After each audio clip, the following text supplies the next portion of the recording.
Good morning. It is August 22nd. Going to call the workshop to order. It is 9:02 a.m. The first item on the agenda is reorganization suggestions for 2019-20 year presentation, including legislative liaisons and travel. That's what we got at 9 o'clock this morning. The chair is not here, so I will skip to the next agenda item, which is review of August 27th regular agenda. I think everybody has a copy of the questions that were asked by board members in advance of today's meeting. So if we can just move right on to G1, approval of personnel recommendations general. The question is, I would like a discussion on the high number of out-of-field teachers in ESOL. What are we doing to remedy this? Good morning. Morning. So Pruitt. Good morning. when every new teacher that's hired is put out of field in ESOL, unless they've come from a state of Florida where it's part of the degree, and we do that as a matter of automatically enrolling them. You know, they get 5 years to get their 300 hours in, 60 within the first 2 years, and then 60 each year thereafter. Is that, do you have any questions or? Yeah. So the ones that are listed, they're not the primary ESOL teacher in the classroom. They may just, is that what you're saying? Any reading teacher, any elementary teacher, any language arts, that's all of those that do not have yet their ESOL endorsement for their 300 hours. Right, so it's not the separate ESOL class that's not being No, ma'am. taught by. No. Okay, that's what I wanted Okay. to clarify. I think, does that cover it? And I'm going to Yeah, turn the yeah, meeting that's what I over wanted to to Chair clarify. Gittens. Go ahead for a second. The second question is on G2, approval to revise job description as part of the Envision 2030 job description review. These are my questions. I thought that it was Chief of Information Systems, not Chief Information Officer.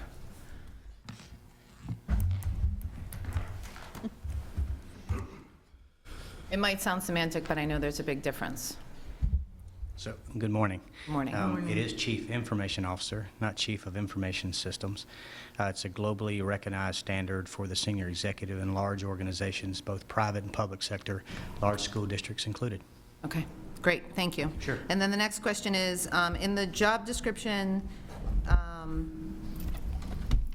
revisions, I see a lot of good standardization of minimum requirements for administrative positions. However, there are some outliers. Why are some minimum requirements actually being reduced?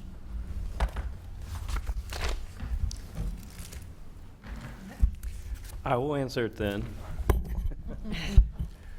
I think we have to recognize that that we are moving into a time where a college degree is not necessarily a requirements for some of these jobs as people are moving into technical college, as people gain job experience.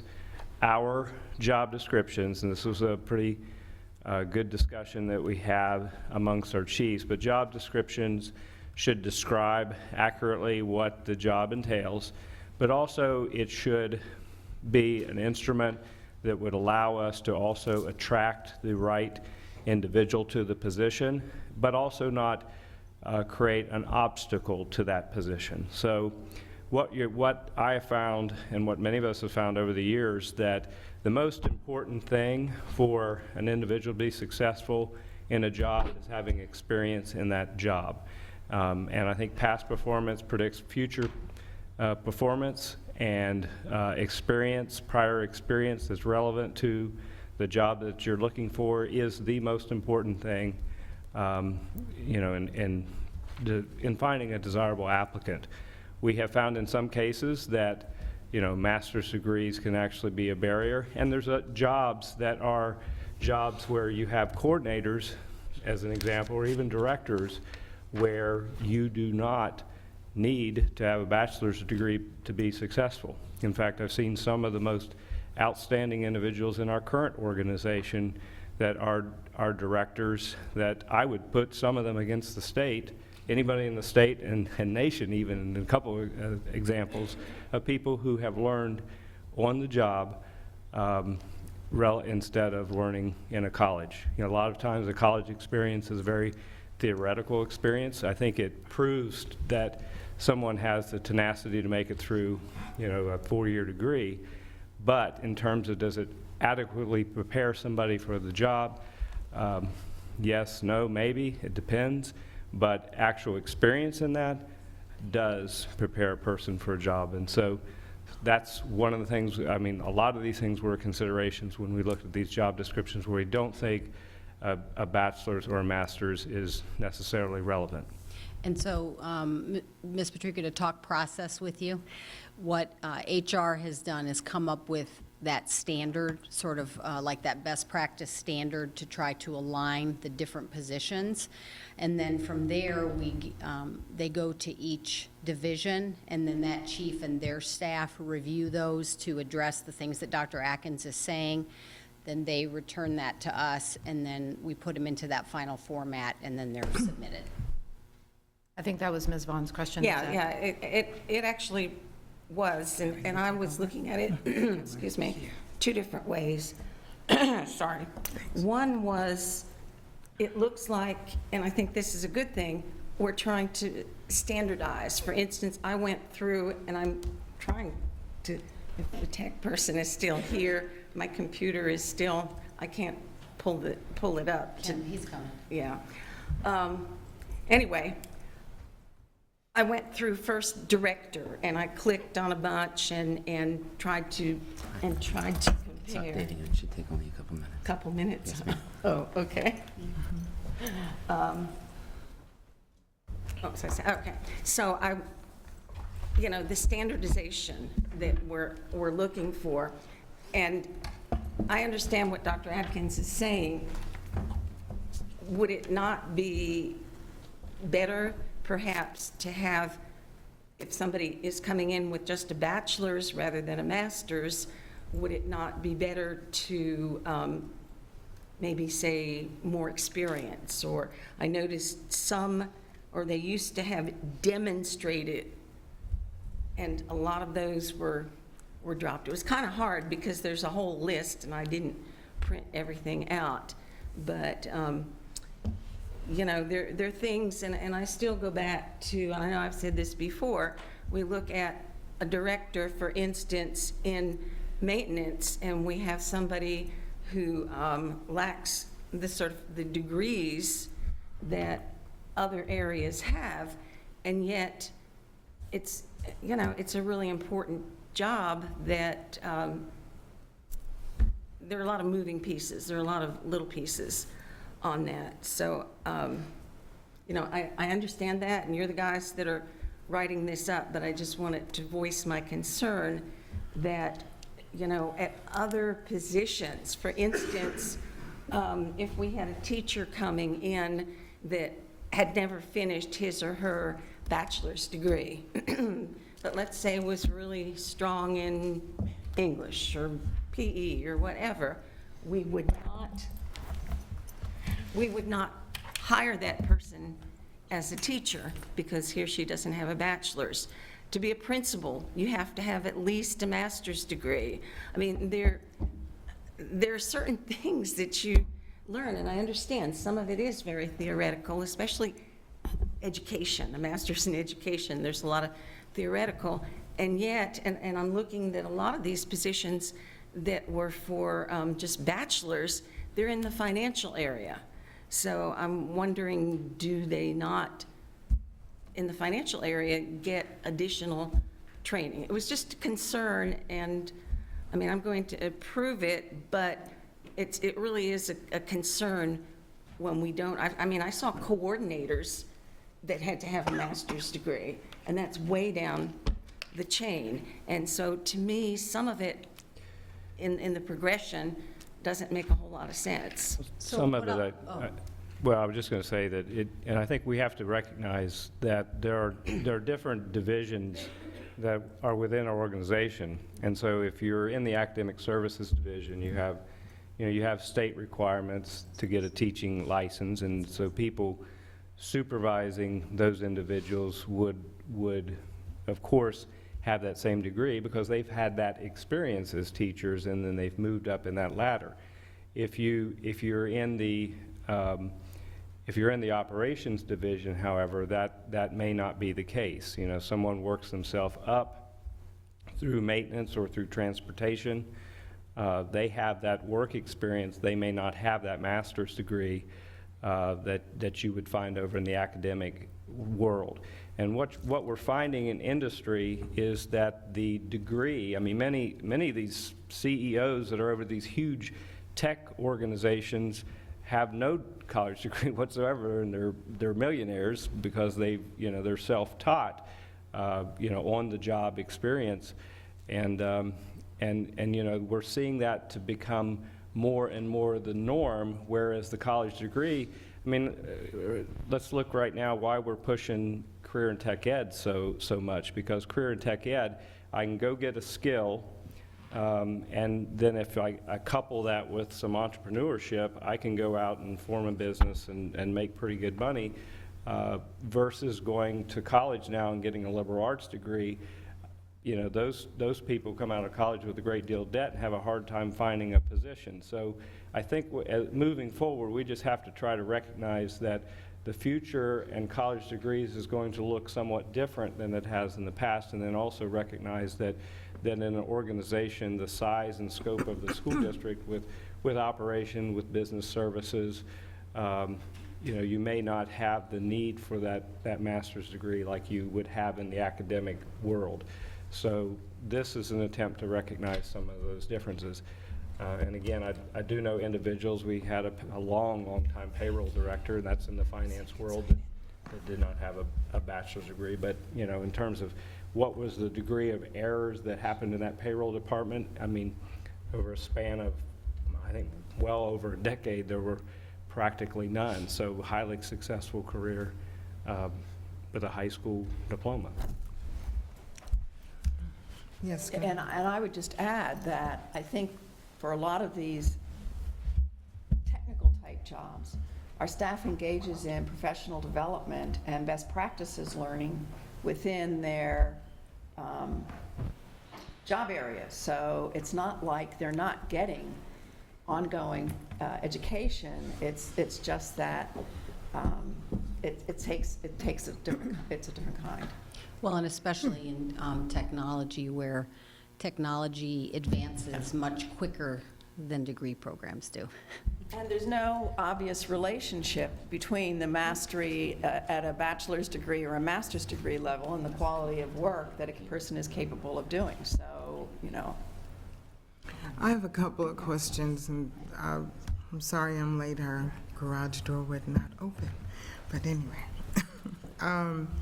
I know it's going to take you a bit of time to put this together or to answer this question, but I'd like to know of the positions that were being presented at this point, I mean the job descriptions, how many of these positions are new or in addition to what we had previously? So I know that may take you a little bit of time to look over these and see. So I'm not asking you to do it right now. If you can get that back to us, I would appreciate that.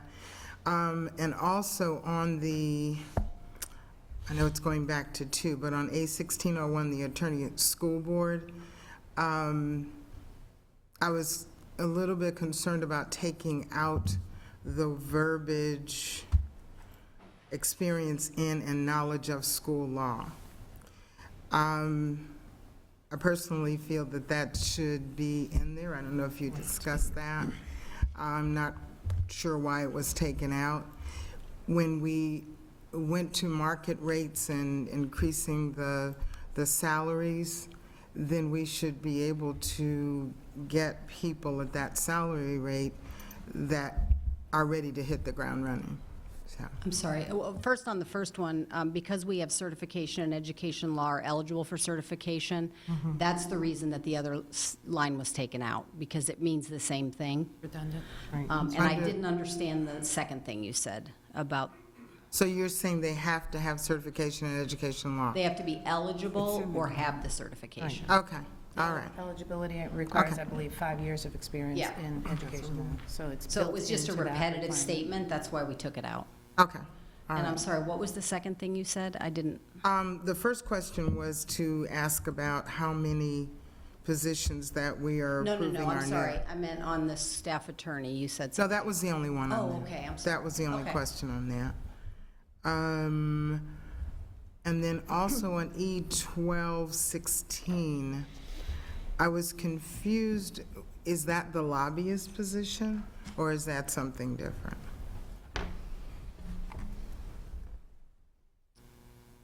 That was a position that was created, and I let Dr. Atkins expand on it, but when we had talked about having someone that would work with the lobbyist, and so, like, as of today, we don't have that, I mean, we don't have somebody in that position. It concerns me, it seems to be a bit redundant, only because, I mean, we have the lobbyist with FSBA and with the Consortium, and our own lobbyist, and then to add another person in there, Well, not sure about that. again, this is not a new job description. We're not adding this, it's not in the budget. This is part of standardizing the job descriptions that already exist. So we would bring a request for that position before the board if we were going to go that direction. We had intended to do that. We were concerned about the degree of services that we were receiving from a legislative perspective and really felt we needed more of a local flavor to it, and we hadn't had a lot of success with getting any of our legislation across the finish line. So many districts have a position that they employ in-house that does this work on a daily basis, because that way you can ensure you get the attention you need. If you have the consortium, if you have FASBA, FADS, those are statewide organizations that really don't give your district much attention at all. They're good at providing a lot of information, but they don't help lobby for you locally. And I would even argue currently, under our current configuration, we don't, with what capital strategies can do, they do help us locally, they do help us at the state level, but they don't give you the concentrated focus that a lot of other districts enjoy with having that position actually in-house. So we had looked at really a highly successful Miami-Dade model. They have been able to get a lot of work done for that particular district, so we had worked to emulate that model. Unfortunately, we had two great candidates, both of them we were unable to secure here, and so at that time we decided to just move in the direction of hiring Ms. Green, and that's where we are today. So this position, she's just working to standardize that job description. We're not asking, and I don't see us making that request in the near future for that position unless that's the direction the board wanted to go. The board at the time, had indicated that's something that they wanted to attempt to do. Okay. And also to go back to the first thing that you said, if you look at the executive summaries, it tells you whether it is a revision or a new job description. So I just want to confirm that with Will before I said it. Do you, I mean, is there a way to just tell us, though, the numbers, or we just need to go through each one and see? Well, I mean, That's fine. I can do that. okay. I will do that. And the other thing on G3, the question was, there are a lot of positions that say market rate. And if I'm understanding market rate, it continues to move. I want to just clarify, are you talking matrix or market rate? because if it's market rate, it has an actual dollar amount. If it's M, it stands for the matrix, which is the executive positions. So I And just that wanna is make a sure- range? That's correct. Right, and the range is actually in the salary schedule for its executive directors and chiefs, and that is in the, it's written in the salary schedule. Okay, so with market and with the matrix, there is a beginning and end to it. For market rate, there's an actual one, just a set dollar amount. For matrix, there's a range for executive directors and a range for chiefs. And since it's market rate, as the market changes, how often do we change that market rate? Every year when we reapprove the salary schedules.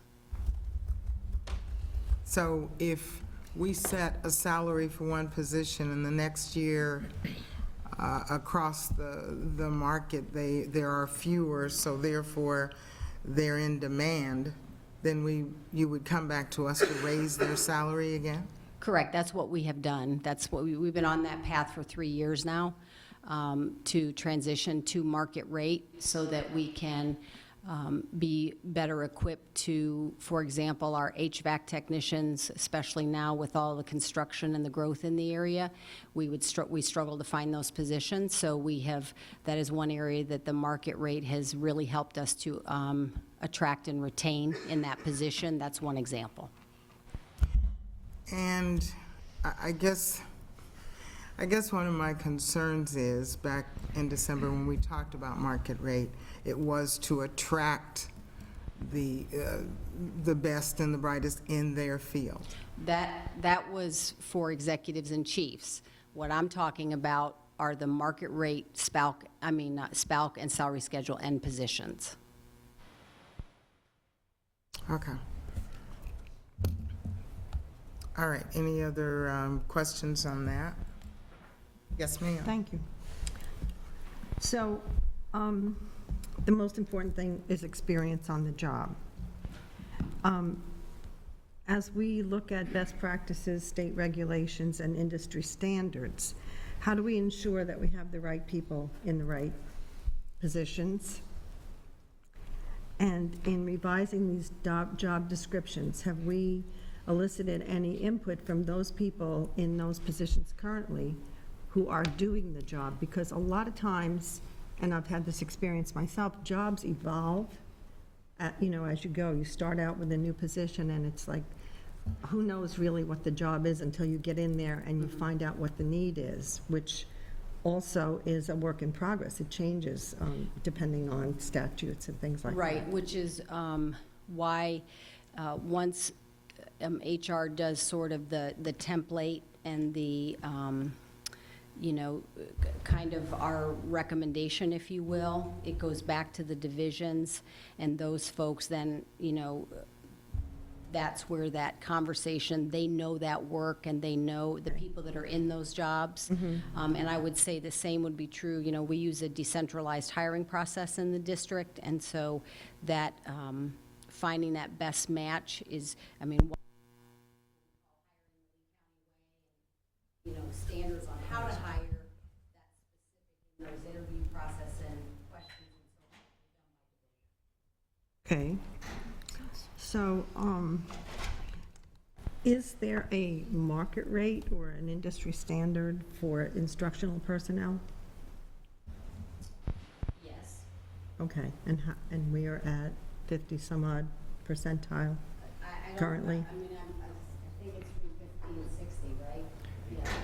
And what is the percentile that we're at for chiefs and executives? 40th percentile now. Okay. Yeah, I Our just- goal was we had started at the 40th with instructional and had gotten up to 65th percentile for instructional. And then, of course, there The have been... target moves because then target- they give raises. Right. And one of the things that we're struggling against right now is that many of the districts around the state have done an additional tax, and the money has gone directly to primarily teacher salaries. For example, in Palm Beach County, on your salary, if you're 1 to 5 years, you get an additional 5,000. 5 to 10 years, you get an additional 10,000. So the target moves, we were doing really well. We were at like almost to the 70th. Yeah. And then with this new taxes that came in over this last year, then Yeah, Collier there we has, go again. Collier has a couple things going for it. It has the additional tax, and with the DCD and some other things in the FEFP, gives them an advantage. So, and we compete directly with Collier County, and I believe, I don't know if it's Glades or Henry, one of them has like a 7% tax versus our 6.5%, and so they're able to do that as well.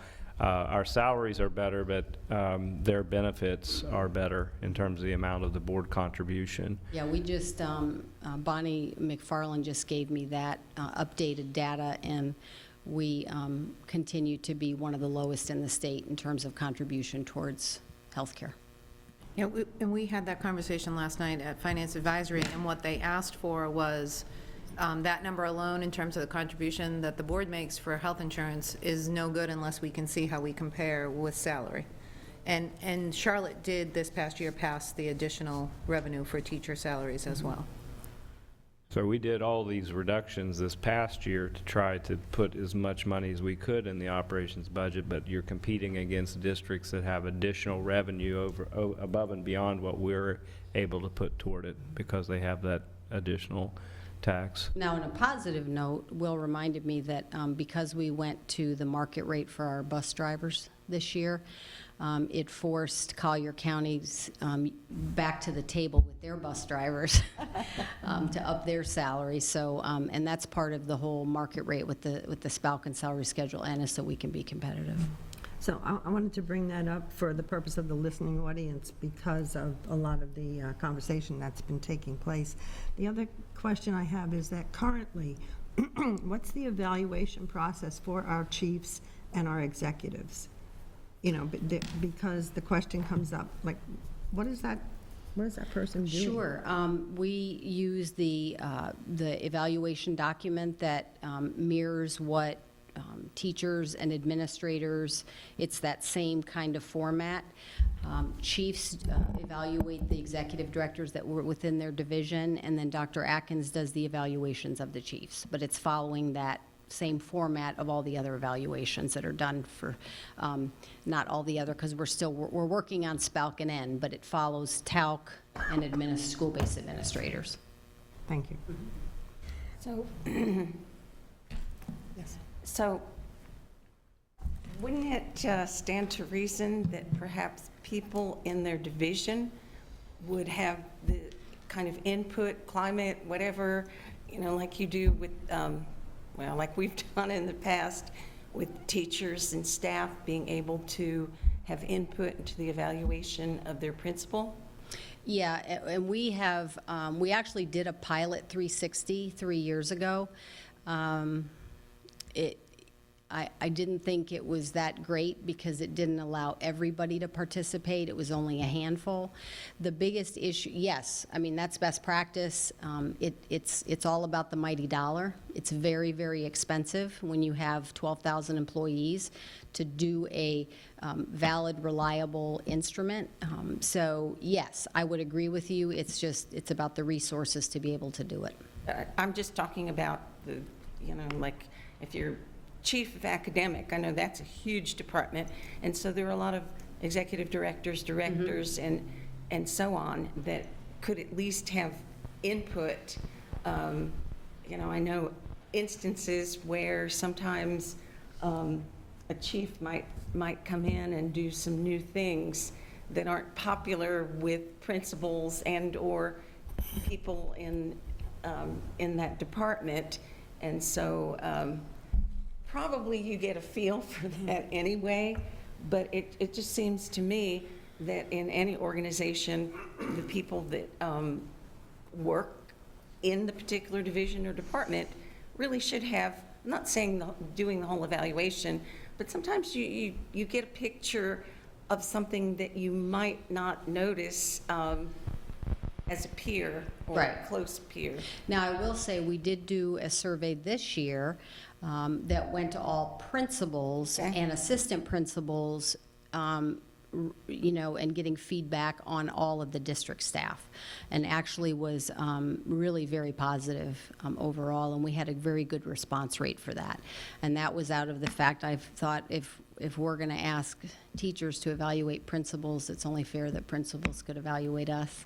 And that's, that's exactly the point Yeah. I'm making. I think it would be But we do not have beneficial. but you make a good point, we do not have a district-wide way for district staff to provide feedback to chiefs. We do So not. it might be something just to think about moving Yeah, forward. no, absolutely. Thank you. Thank you.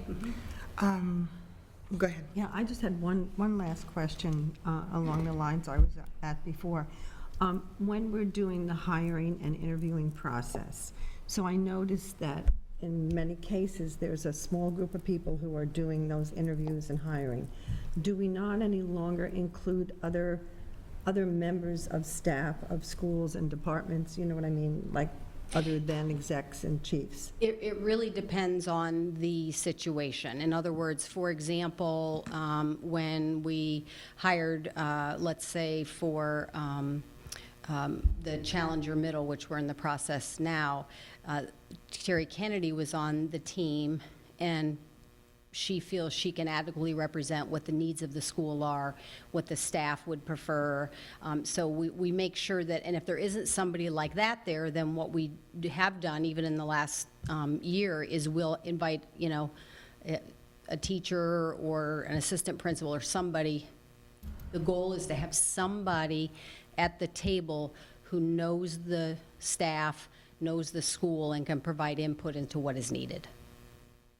Okay, so, and where's the process for that? I mean, is that, In is that terms of, is that in writing? Is there a specific process that we include, more people who are impacted by the hiring of this position? I don't know that it's memorialized specifically in a document, but it's just what we do to make sure that there's somebody at the table who can provide some input.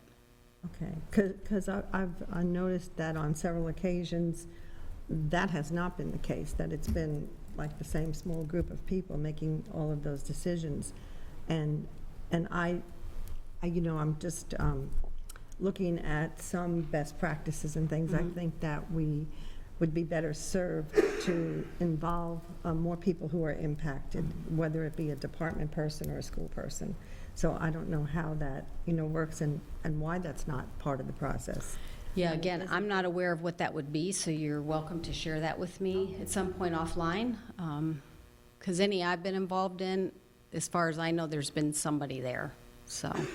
And then we've also, I know in the past, and it doesn't happen in every position, but where we feel like we have the available time to do this, we've gone out to staff and solicited staff input into the care. Like, for example, when I made the hire for academic officer, I went to the academic teams and asked direct input on what you would like to see in a chief academic officer. And we've done, and I believe, like, I want to say we did it We've done in it some for of our some of the schools, like schools, Fort yeah. Myers High School, I think, was an example of where we went to the staff and asked for, there you're looking for kind of characteristics in terms of what you want to see in a leader. Right. And so then we use that as a part of the screening process and a part of the interview process, looking for a leader that aligns with the characteristics that the staff has provided input into. So that is something we do when we're able. Summertime is sometimes hard because you're trying to get people in position fast, but where we do have time, and I agree, it's a best practice to do that. Can you, was that, sorry. Yes. I was just going to say that we're getting off topic and we only have 45 minutes to go through the agenda, so we should stick to. Okay. I do have one other question, though. If possibly in the near future, you can update us on the pool process, where we're at with that, because I know I've gotten phone calls and emails about situations of people that are not in a specific pool and yet they're interviewed for a position. And if we have it, like Ms. Fisher was saying, on paper that this is how we do this, and that you have to have these qualifications and be in this particular pool to interview, then I think, we need to make sure we stick with that. And the last thing is, so that I'm not misquoting you, you did say that the market rate, employees with the market rate will be brought back to the board each year as the market changes.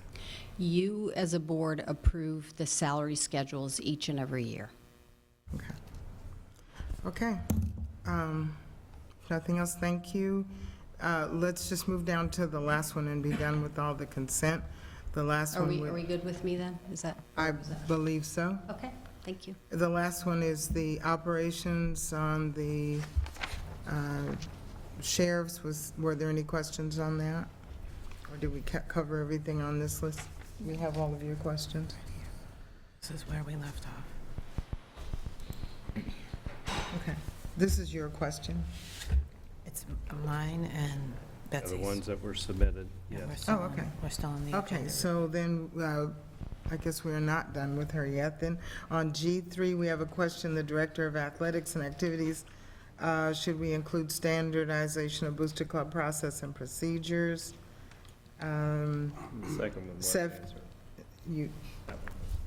Okay, that one was already answered. Okay.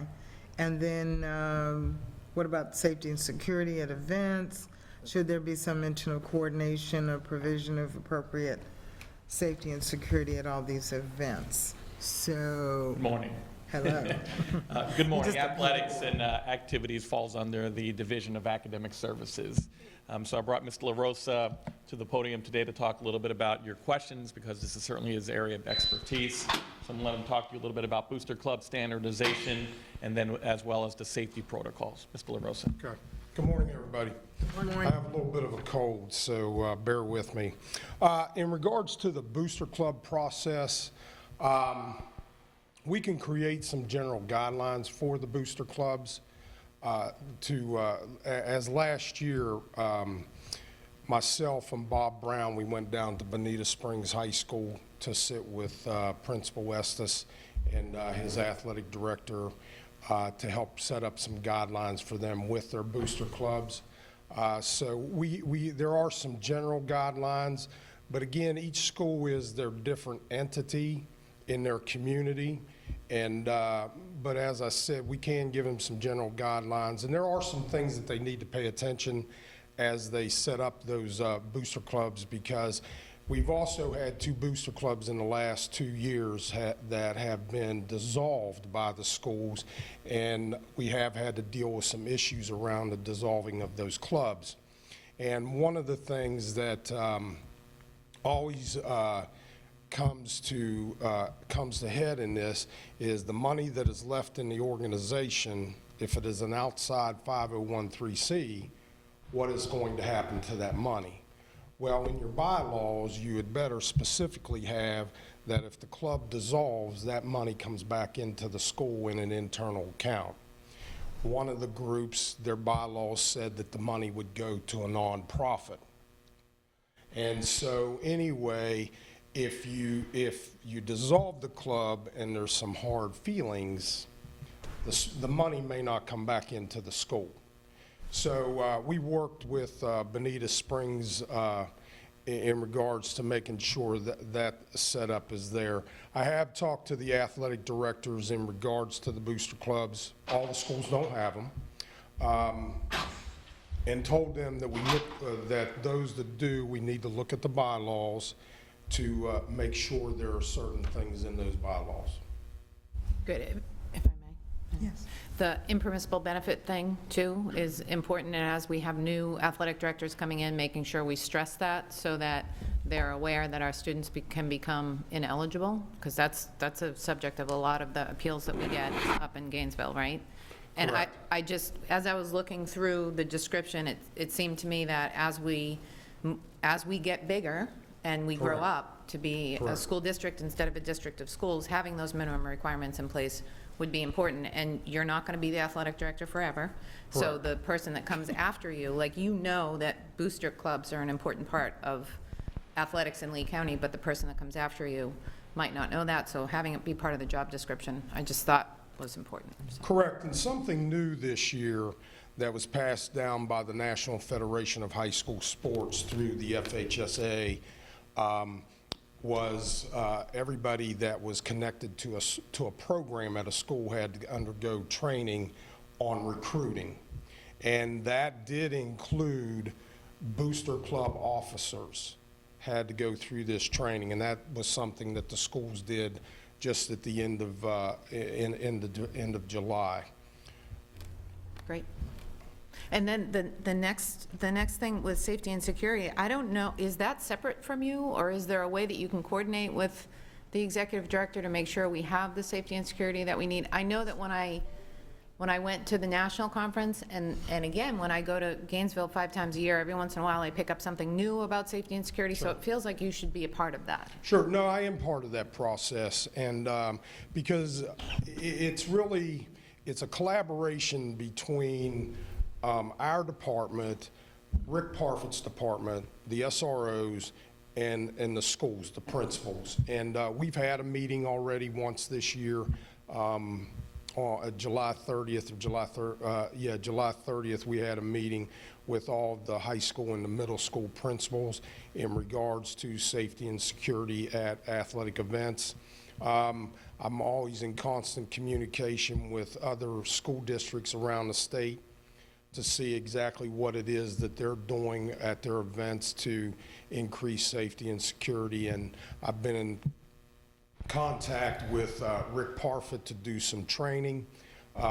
Brian Williams has asked that we do some training with the people at the school based on searching bags as people enter athletic events. And so worked with Rick Parfitt on setting something up with that, and also have been working with Commander Miller in providing, I don't know what you call it, the eye in the sky thing that they have on the lift. Yep. At some of our big games to help give us some added security in those areas.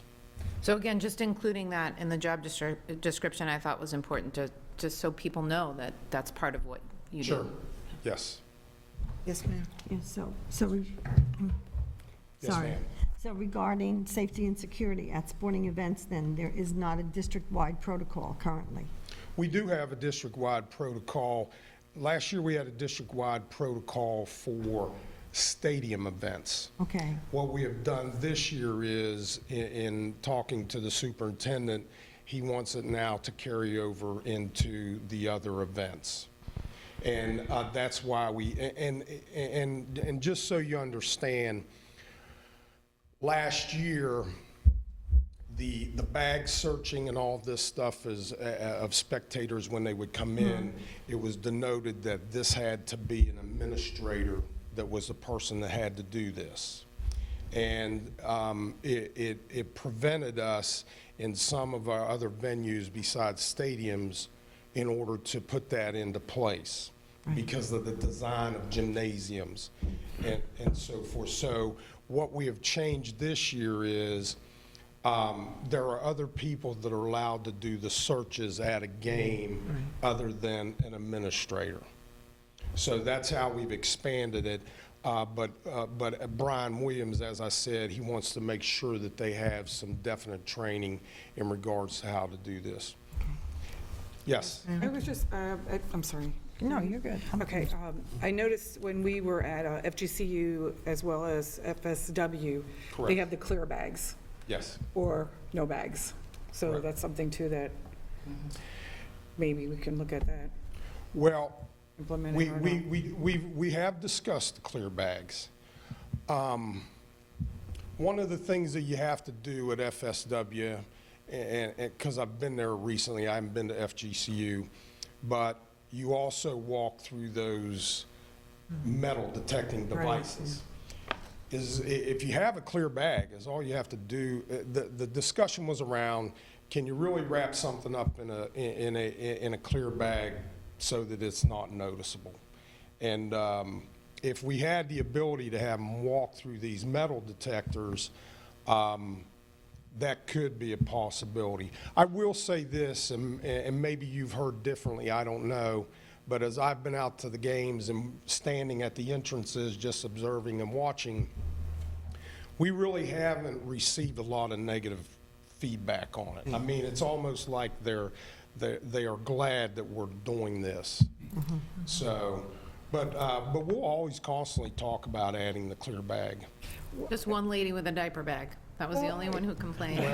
I just have one more thing too. Well, and I know mainly you're going to find the women that will be carrying bags, but then again, a man can certainly have, because they're not checked under their pant leg or. No, I know. And I know that was a big thing when they started doing that at the movie theater years ago when the incidents were happening. So, I mean, I don't know what is the best way to protect everybody. I mean, we have to do the best that we can do. I thought they were checking for candy at the movie theater. We're checking for everything. Just kidding. No, it's an ongoing process, and it's something that we're constantly looking at. And as I said, with football starting tomorrow night and everything, we'll be out and about looking to observe, and then we'll get some feedback from the principals to see if there's anything different that has arose this year that we didn't deal with in regards to those events from last year. Yes, ma'am. I have one question. During our ref situation, Yes, ma'am. I'm not bringing that up, but what I'm asking is a question in regards to that. There were several parents and booster clubs that wanted to use part of their booster club money just to see their kids play, if that's what was necessary in order for the game to go on. So my question is, though, could they, by policy and procedure, have done that? Is there anything that states they could not use those funds in that way? Well, and without beating a dead horse, Right. the biggest thing with the officials was we, in good faith, talking about the schools, because the principal signs the contract for their schools, in May, signed a contract for this amount of money. And signed it in May, really, from pressure from them. And, but we signed it in May. They invoiced the schools in June for this amount of money. And then, in the 11th hour, they wanted to change things. So we wouldn't want to put that burden back on the schools. No, and I'm not saying that, that we as a district Yeah. would. The question is basically from the parents, if they chose to do so as a booster club, procedurally, can those funds be used for that purpose? That's all. I'm not dragging up what happened. I'm just saying they had asked that question. Yeah, I mean, if their organization, if their board inside of their organization and their bylaws allowed for something like that. But one of the things we've been really good about in this district is being consistent across the board with everybody and helping everybody. And because somebody has a booster club that has a lot of money, and you have a booster club that doesn't, or you have a school that doesn't have a booster club, you don't want to create that inequity. So, but we got it worked out, and we're going. No, and thank you so much for that. Well, there's a lot of people had a role in that. Well, thank you to everyone that did.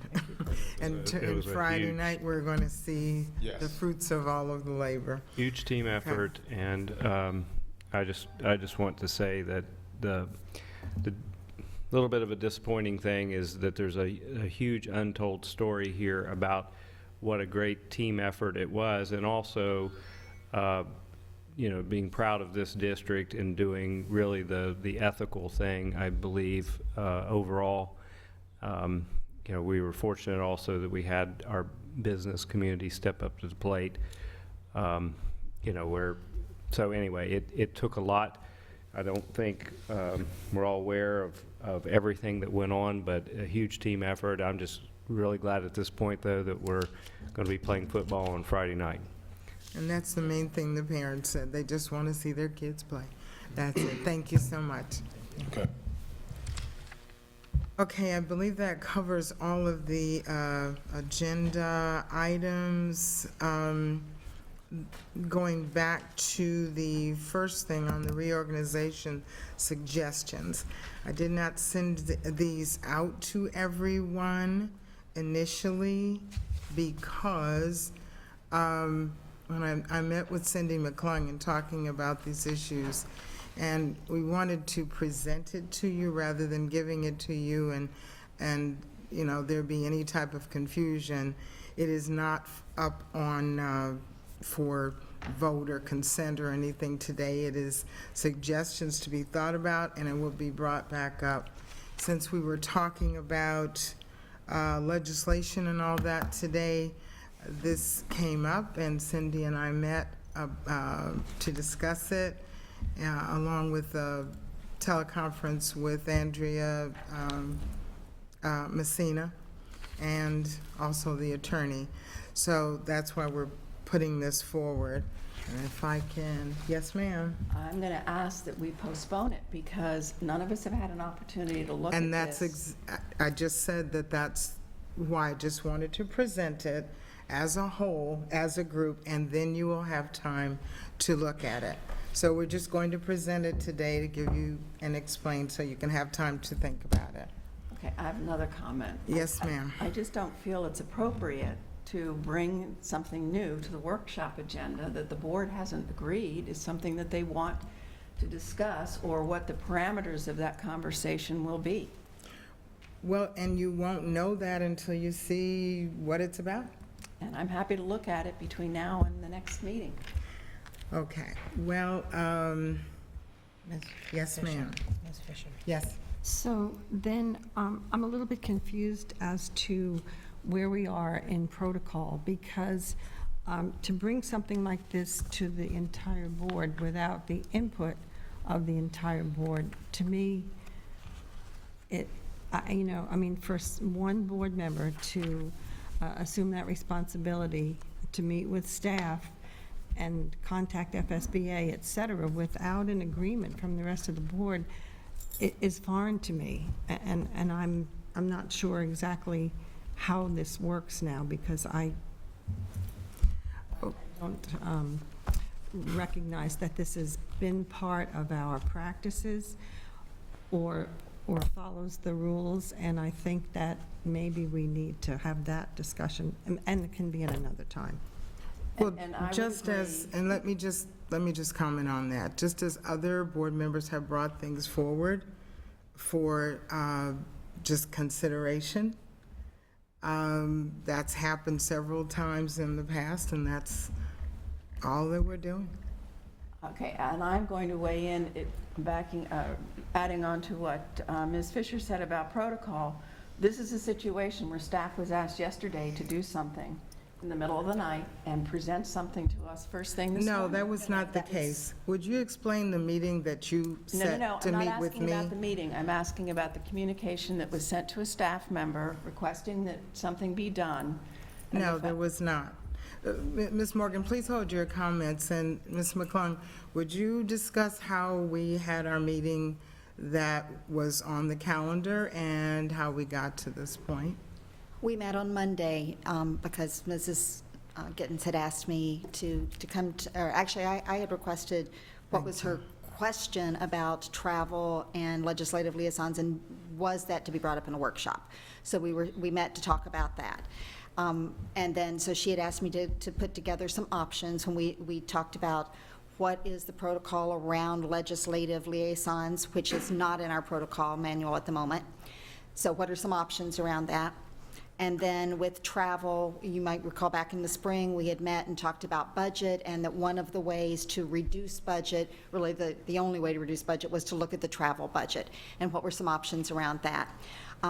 We were unclear as to exactly what some of the state statute language was, so Ms. Gittens tried to contact an attorney and then called Ms. Messina to ask about some state statute language regarding reorganization. So she had asked me to put together some information around that. I will say that I was unclear that it was for today's workshop, because I asked yesterday about that. Was it for the workshop or not? I put the information together and I sent it to Ms. Gittens. The PowerPoint I did not do. That was sent by Ms. Gittens early this morning. I didn't see that until this morning, so I wasn't aware of the PowerPoint until this morning. However, the information was sent to Ms. Gittens yesterday. So,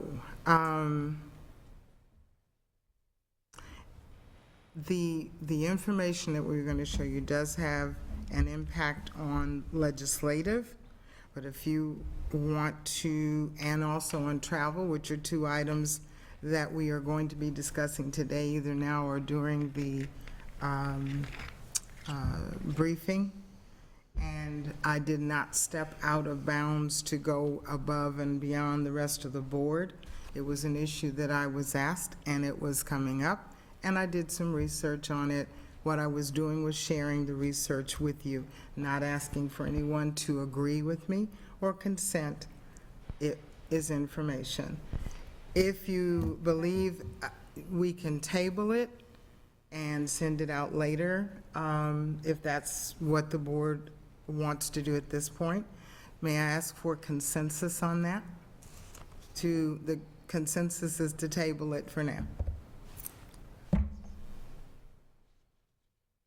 Okay, we will table it. At this time, then, we're up to a 5-minute break.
We're ready. Okay, we are resuming, and first we have the ratification of the Greater Florida Consortium legislation, and Ms. Jordan will lead that. Okay, well, thank you. We attended the meeting last week at the Consortium. Ms. Morgan, Ms. Giovanelli, myself, Ms. Gittens, and they had, we were there for the entire day speaking on the issues. Everything was sent to you by the Consortium, as well as Susan had sent it out as well. Thank you for that. And so basically what it is we just have to all agree upon this, because if we do not agree upon it, they have to pull it out. Right. So everyone did receive this, and I'm sorry it came back on Thursday. I know it's kind of short notice as well. Not Thursday. Yesterday? Yesterday. Yes. So it was pretty much short notice for that. But then again, I don't know if there's any questions pertaining to anything on here. We're just to vote on this, to say as a board, we agree with their issues, their 4 issues. And that's pretty much it. Okay. Yes. I just have 2 questions about discussions that took place. Actually, one of them is a district question, Dr. Atkins. Do we pay for all of our students to take the ACT, SAT? Or is it needs-based? I'll look at Naturally, your academic staff is gone. services. Yes, Jeff is here. So that I was do part of believe we did provide some payment last year, which allowed us to expand the number of students that were tested. We have, and then we also started last year of providing that test during the day as well. And then we work directly with school counselors on providing waivers for students who have socioeconomic needs. So it is needs-based. So I will pay for my daughter's PSAT this year. Correct. PSAT, no. PSAT is provided by the But schools. SAT, ACT, I As a will pay for them. sophomore. Okay, When they're sophomores. great. Yes, ma'am. Yes, sophomores. But not as juniors when it really counts. Correct, for the PSAT. Okay. Didn't we last year also pay for the kids that needed that? Concordance score. Concordant, thank you. That word escaped my mind. Didn't we also pay for that, the kids toward the end of the year? Did Not- they pick SAT, I think? or Not to ACT? my knowledge that they paid for all the students But the who needed ones that score, needed but those that to were in, graduate. for those that were in need and that were unable to pay for that exam, yes. Right, needs-based. Yeah. And that was needs-based as well, it wasn't just across the board? Yes, ma'am. Anybody? Okay. And there's really 4 priority issues that will be actually printed out. And that's the, number 1 is the early childhood education, kindergarten readiness. And they wanted to make sure that they added the readiness part because we want to make sure that our children are ready when they come into kindergarten. So that was put on as the number 1. And then student safety, mental health service was the number 2 issue. Funding, of course, is always an issue, so that's number 3. And then number 4 is the respect the constitutional authority of the school boards. And then they have position statements that will not be printed, but they will be your talking points as you go forward, and we'll have all of those. But basically, those 4 issues are what they're going to be concentrating on with the additional information. Yes, Ms. So Fisher. so can you share any conversation that took place regarding the unused Aaron Feist funds, putting that into the Safe Schools allocation? And like, what does that mean? Does that mean that that's something different than providing payment for guardians? Yeah, what our conversation was, where is that money going? Because they Right. were speaking of the Guardian money. Yeah. Was $52 million, I believe it was, that they had spoke about, that was just sitting there that you could use. But obviously, it's not just sitting there for anybody to use. So it's trying to get that money back in to us where we could actually use that money for safety and schools. security. Okay. Yes, ma'am. I have a question on that, and this is for Dr. Atkins. So I've heard from people, I've heard the notion of having both an SRO and a guardian in a school. For us, in terms of funding from the state, is it a one or other?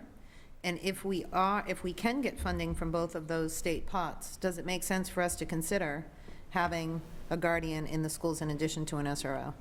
And again, this goes back to the real cost of SROs to include increases in liability insurance and workers' compensation. I'm not sure that we know those numbers yet, but can we do both, is the question.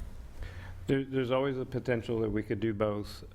If you're doing both, you have to also consider, the paying for the cost of the training. Right now, we do not have any option for training that's here local in Lee County, and I'm sure part of the county's budget is considering the cost if they were to provide that as an option. Now, we could, of course, send them to training in another area, another county that does provide the training, and I can't recall off the top of my head which one's the closest, but we do have that option. In terms of overall cost, The cost of a guardian, if you look at the cost of what the salary would be, the approximate cost is somewhere in the neighborhood of about $35,000, and I think we provided that to you, that breakdown.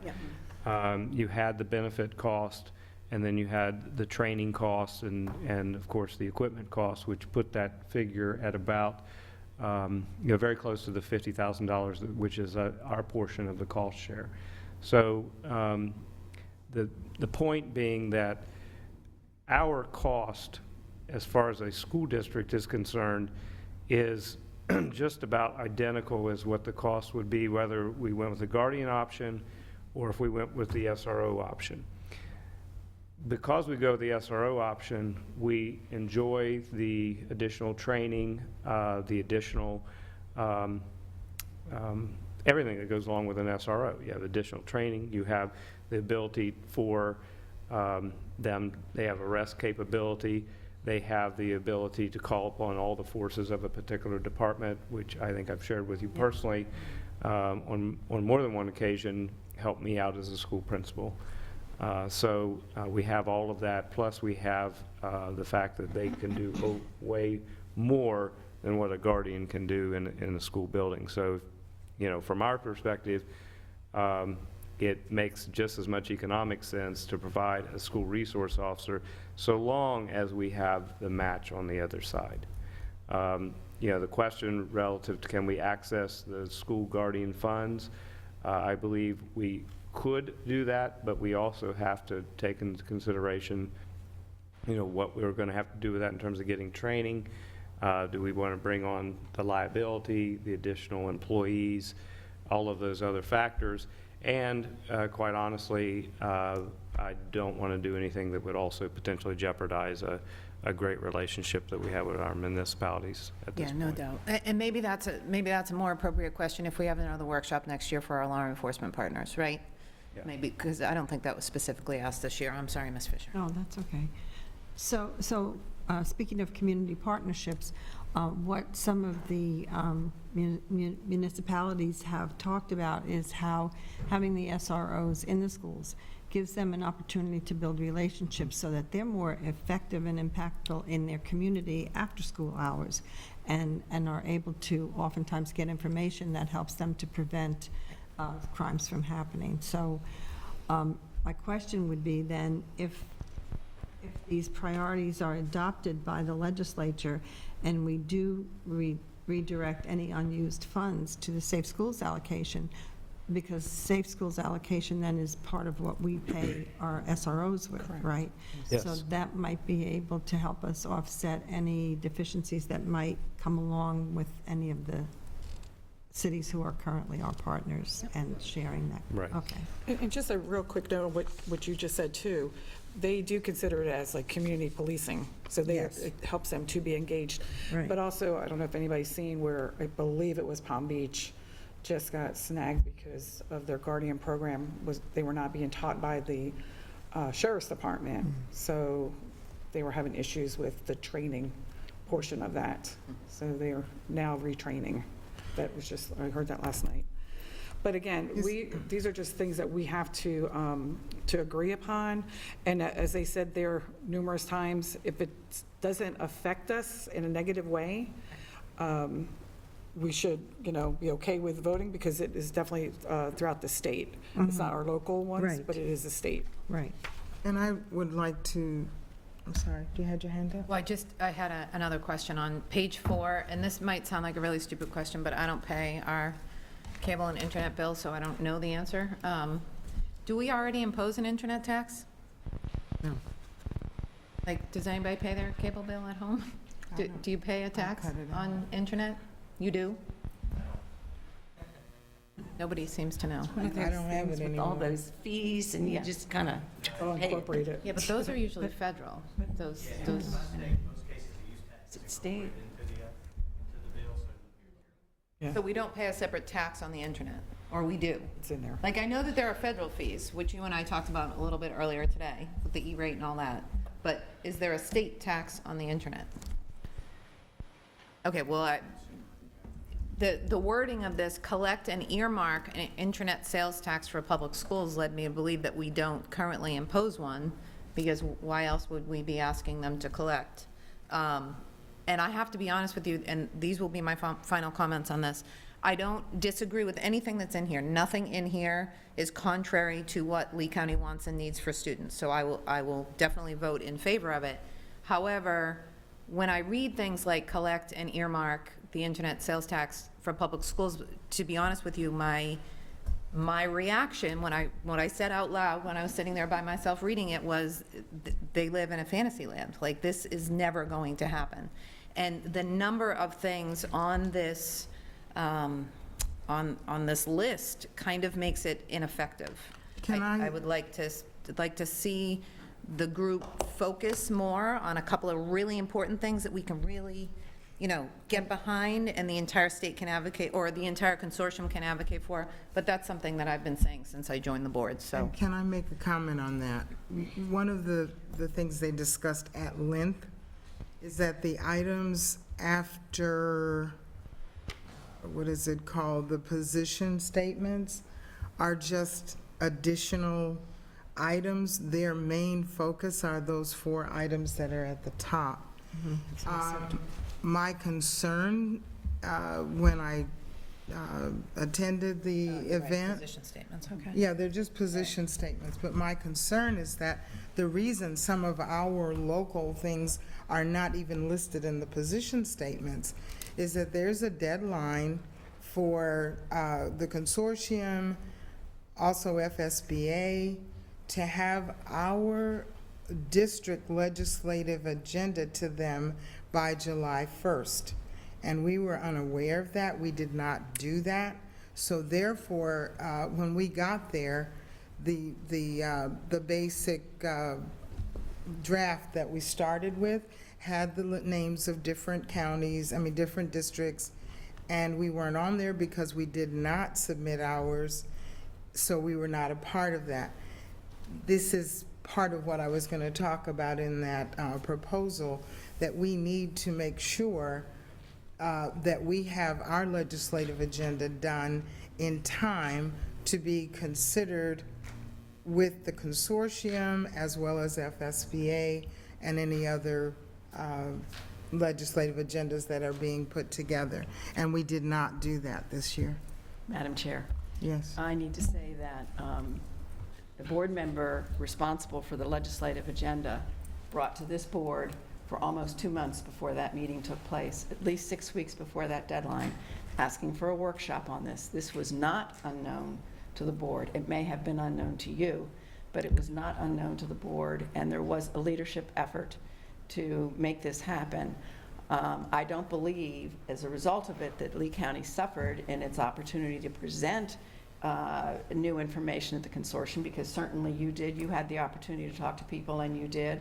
And there was discussion about your initiatives there. So it's not like we were not on the plate at all. But I do believe for an accurate representation to the public, it needs to be said that we were aware of the deadline. There were discussions about scheduling conversations.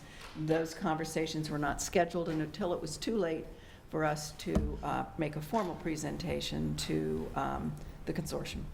Well, and we will agree to disagree on that, and I will go back and look at the first date that it was brought up, but I'm sure it was not prior to July 1, and stated in a meeting that we have to do this because we have to have be a part of consortium and FSBA. There were comments. Okay, all right. Well, for the record, I'm not taking the blame for that. And also, it was not just my initiative that I discussed.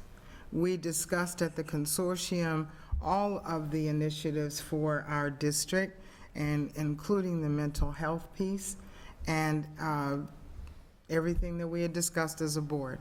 So it is not that I, as the chair, or as Gwen Gittens, have failed to do something or have overstepped my bounds. I'm making the statement because I was there, and I did experience the fact that we weren't a part of it. And we did not, I don't know if anybody else knows this, but I did not hear someone say, we have a deadline on July 1st that we have to turn and submit our things in. So maybe those of you that have been here for a while knew that, but a statement saying we need to get our legislative things done is not the same as saying we have a deadline here and a deadline there. Yes. Being there were there's 10, Yes. actually 10 counties that participate. Right. And out of the 10, I think there were 3 who really actually set anything in there that had their name attached to a proposed item.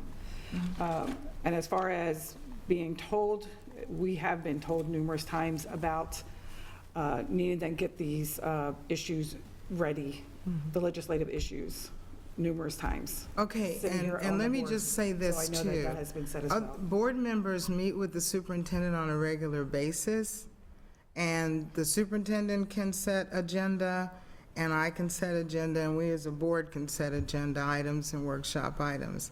So if it was, to say that I didn't put it on there, therefore, and it's not an issue that we didn't have our name on the paper. That's not what I'm saying. I'm talking about future. Going forward, we need to make sure we have our deadlines in place and everybody understands that. And we need to start much sooner working on our legislative agenda. Yes, ma'am. I'm looking at an email, just for clarification and making sure we're all on the same page. I'm looking at an email from 5/23 where board legislative priorities is listed as a board workshop priority. And I know that I had brought it up several months before that as well, because I did want to have our legislative platform in place at the end of this legislative session so we could hit the ground running in terms of all of the things associated with our legislative platform. So to set the record straight in terms of timing and dates, I know that it was brought up long before 5/23, but I do have memorialization of that on 5/23. And in your discussions with the superintendent, he could have also put it on the workshop. I'm not meeting with the superintendent you. individually anymore Okay. because we have these workshops on Thursdays, so I might have a and- 5-minute conversation with him every 2 weeks. And that's fine. May I- Thank can you. we- Yes, ma'am. Can we go back to the issues? And does anyone have any questions, or is everyone okay with this? Because it's either all or none. We cannot revise anything that's on this paper. It's just here for our approval. And again, as I said, if it doesn't affect us in a negative way, I would advise that we, or suggest that we agree upon this so we can let them know. Do you want me to ask for consensus? We Or actually, does it have to be at a board meeting? We have to vote on it, yeah. Okay, so we will put it on the, bring it forward for a vote on Tuesday, Thank you. the will you 27th. make that motion, Debbie? Yes. Tuesday? Great. Thank you, everybody who went. It'll be on the consent agenda. Oh, it will be on the consent, Yeah, okay. thank you. It's already on there. Thank you. Okay, and Debbie, you're up again for FSBA. Okay, FSBA. The FSBA platform, I believe everybody received that. It's a proposed FSBA legislative platform. Again, this is something that we haven't even discussed yet. September the 12th is when we go and have a meeting with them regarding this, and then once that is done, then we would bring it back again to the board. But as far as the FSBA platform, they sent it out on, this was sent out to everybody. You can see this one here.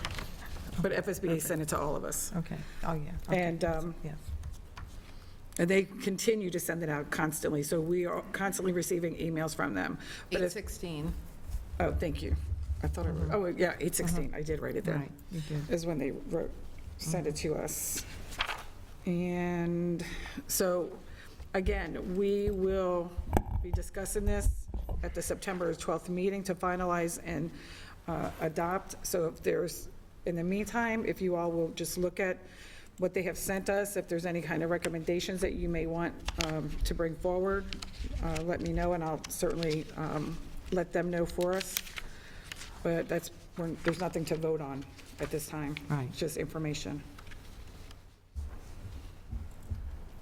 Okay, moving on. Yes, ma'am. Can I add that there have been some conversations, I was going to do this during my board report, but now seems more appropriate.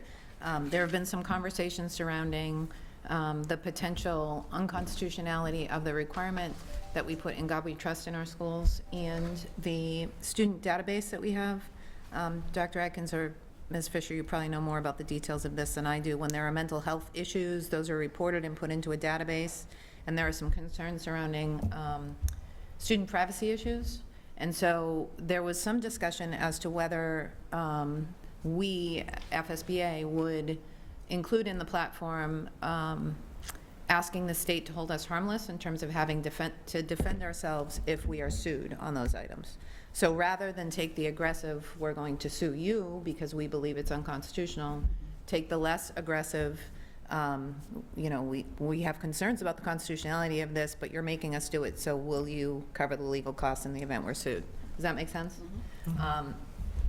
And that's all I'll say. There could be some discussion about that when you go up for the, Well, and if you would just send it out to us so that way we have it all.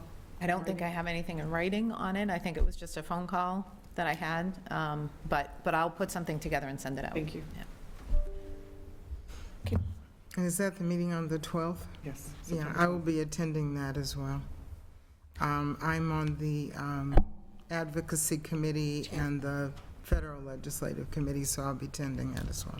Yes, ma'am. Yeah, I just wanted Ms. Patrica to elaborate a little bit on the database thing, because I really, And that's why I kind of turned to Dr. Atkins. Oh. It's a lot of the. I don't really know what the issue is, where we're Who has keeping access to them, it? and Are parents that's- aware of the that's- information that's being placed in there? Those are the questions that come up. And again, it's not a district Right, issue. right. We're just following state law, but Right, there I'm are just some not questions aware of around it. what the state law is, and, because I know we need to keep information on all our special needs and IEPs and all of that, but what are we talking about here? Because I'm unaware. I can try to get, I'll get staff and provide some information in the update. Great. It's not something I'm Yeah. super And I familiar think with. Lori Brooks has that, and I think what we're doing in this district, in order to be compliant, is that there are memorandums of understanding, and that no information is released without the parent permission, Okay. So I was just if all things are working right. Just looking at Dr. Spiro, we'll work with Lori Brooks to try to answer the board's question in the update this week. Great, thanks. Okay, moving on. Are you done, Ms. Jordan? Yes, ma'am. Thank you. Moving on to our Lee County Legislative Platform draft. Are there any comments or discussion?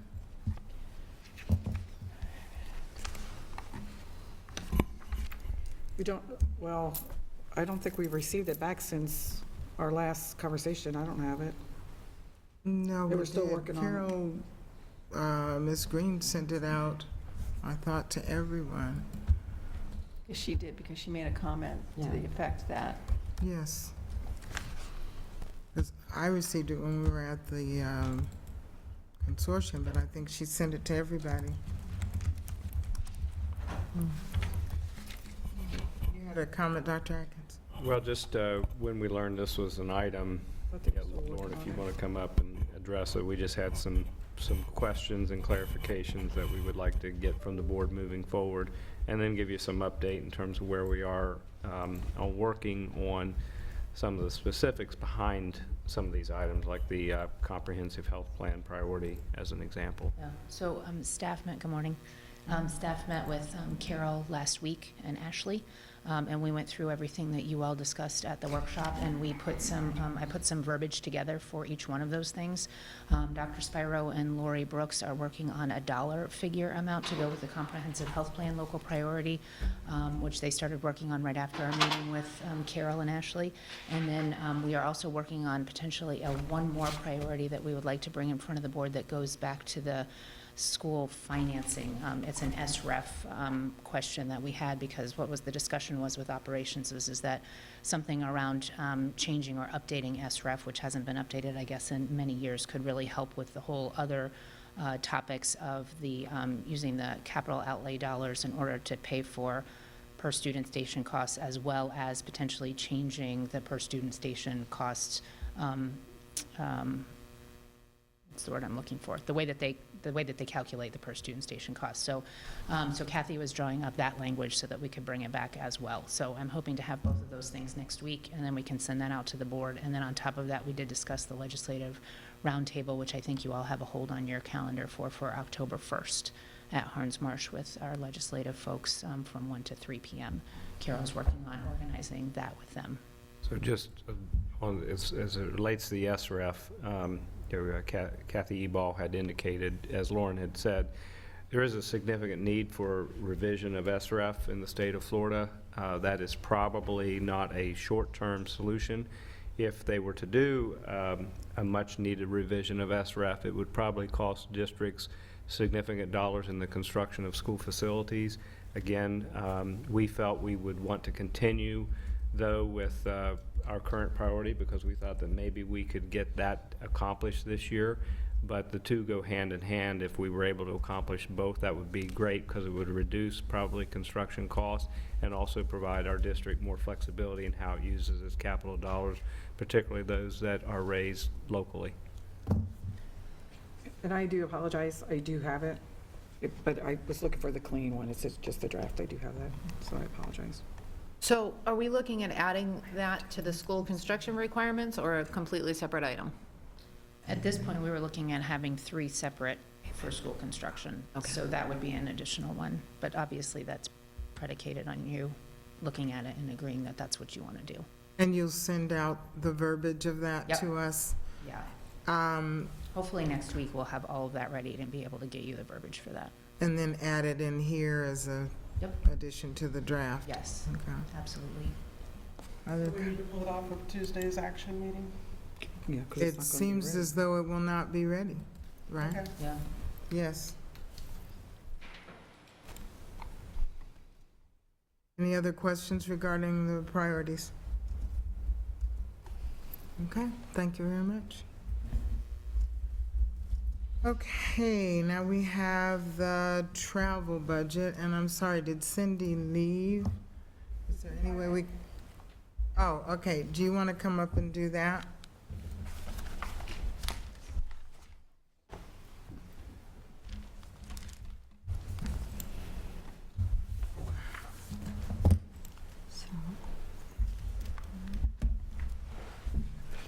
Good morning again.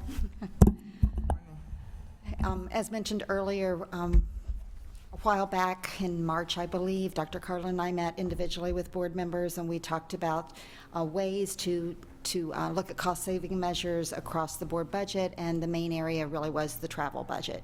So at that time, you've actually seen most of this information then.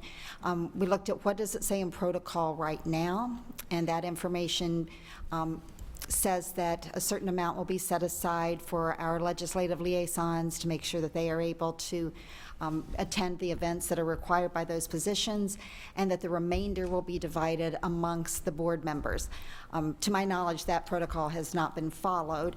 However, there also, as far as I know, there has never been anyone who has been turned down for any travel event that they wished to attend. So there was discussion around what are some of the options in order to decrease the expenses around travel. And so I believe, Ms. Gittens, if you want to go on, there are some different options there that could be considered. Right now, on in-county travel, in our protocol, it states that board members will be reimbursed from their residence for any county travel that they take. Also, you're reimbursed if you choose to go to a meeting that has a registration cost attached to that. That's generally prepaid or reimbursed for the board members. Out of it, they will not request reimbursement for mileage, for in-county mileage. You could request or could agree that you wouldn't request reimbursement for registrations for things that are in county. There are lots of options, and basically it's just open for discussion at this point. Is that our last one? These are our options. Can we pull it back up on this one? Is there like a law or that requires us to be reimbursed at a certain amount for a meal? Meaning, like if I spend $2 for breakfast, why do I have to get 9 or whatever it is back? I'm going to refer that to the board attorney. Okay. So, so as far as I can interpret, there's a standard rate that's set by statute that you probably can't, deviate from. You can't go below? I mean, It's counterintuitive. I think that, I don't think it's entirely clear. I actually looked at this a little bit. I had had a discussion about that with RSM at one point as well, because I had a question about it. And they gave me a overview answer and said they would get an answer back to us. I haven't received that yet, but that there is a statute or a law that certain things have to be paid. If you, for certain mileage and for certain meals or whatever, statutorily it has to be paid. Yeah, to be honest, Ms. Patrica, I think that I think it's probably worth getting with RSM just to double check with them. But it's because it's set by a standard rate. My initial feeling is that you can't deviate from it, and it does seem a little counterintuitive. I agree with you. And I will send a message and share with everyone when we get it back.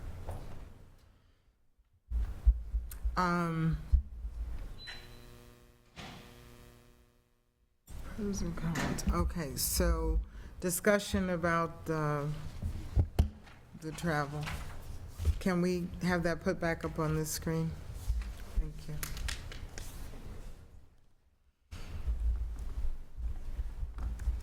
So I think under that cost savings, not requesting reimbursement for mileage, is something we have to look at statutorily? Yes. Yeah, when I met for the first time with RSM, I was asking about the in-county travel specifically, and I believe I was told that it's a requirement that we have that option to put it in. Now, whether we do or not, that's also our individual option. And it's my understanding that at some point, and I don't know who all, Mary, were you on the board when the board decided, No, that because was it before. was tightening belt, Yeah. that it was just kind of an agreement, right? And that was before I got on the board in 2010.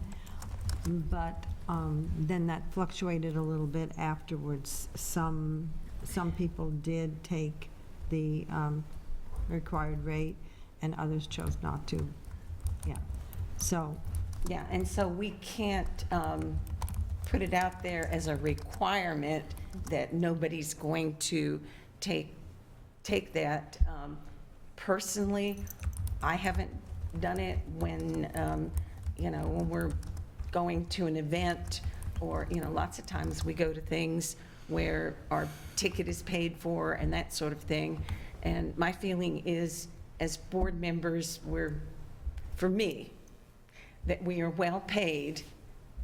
We get more money than, and I hate to say this, than a first-year teacher. That really, we don't set it, but that really upsets me that we get more than a first-year teacher. But it's not like we're volunteers doing this. If we were volunteers or, paid a negligible amount, I can see doing it. And again, this is personal, and everybody has to do their own thing with it, but, Yes. And I've not been shy in the past about saying that I have foregone significant income in order to do this job. And I'm married to a financial planner, and we have a fight every single month when I don't seek reimbursement for my in-county travel, because I am a professional. This is a job. And professionals across the country are reimbursed for their miles when they work, and their work requires them to travel. That being said, I also hold a political position, and it does not look good to seek reimbursement. So my husband loses that fight each month. But we are professionals, and it is a huge hit to me and my family.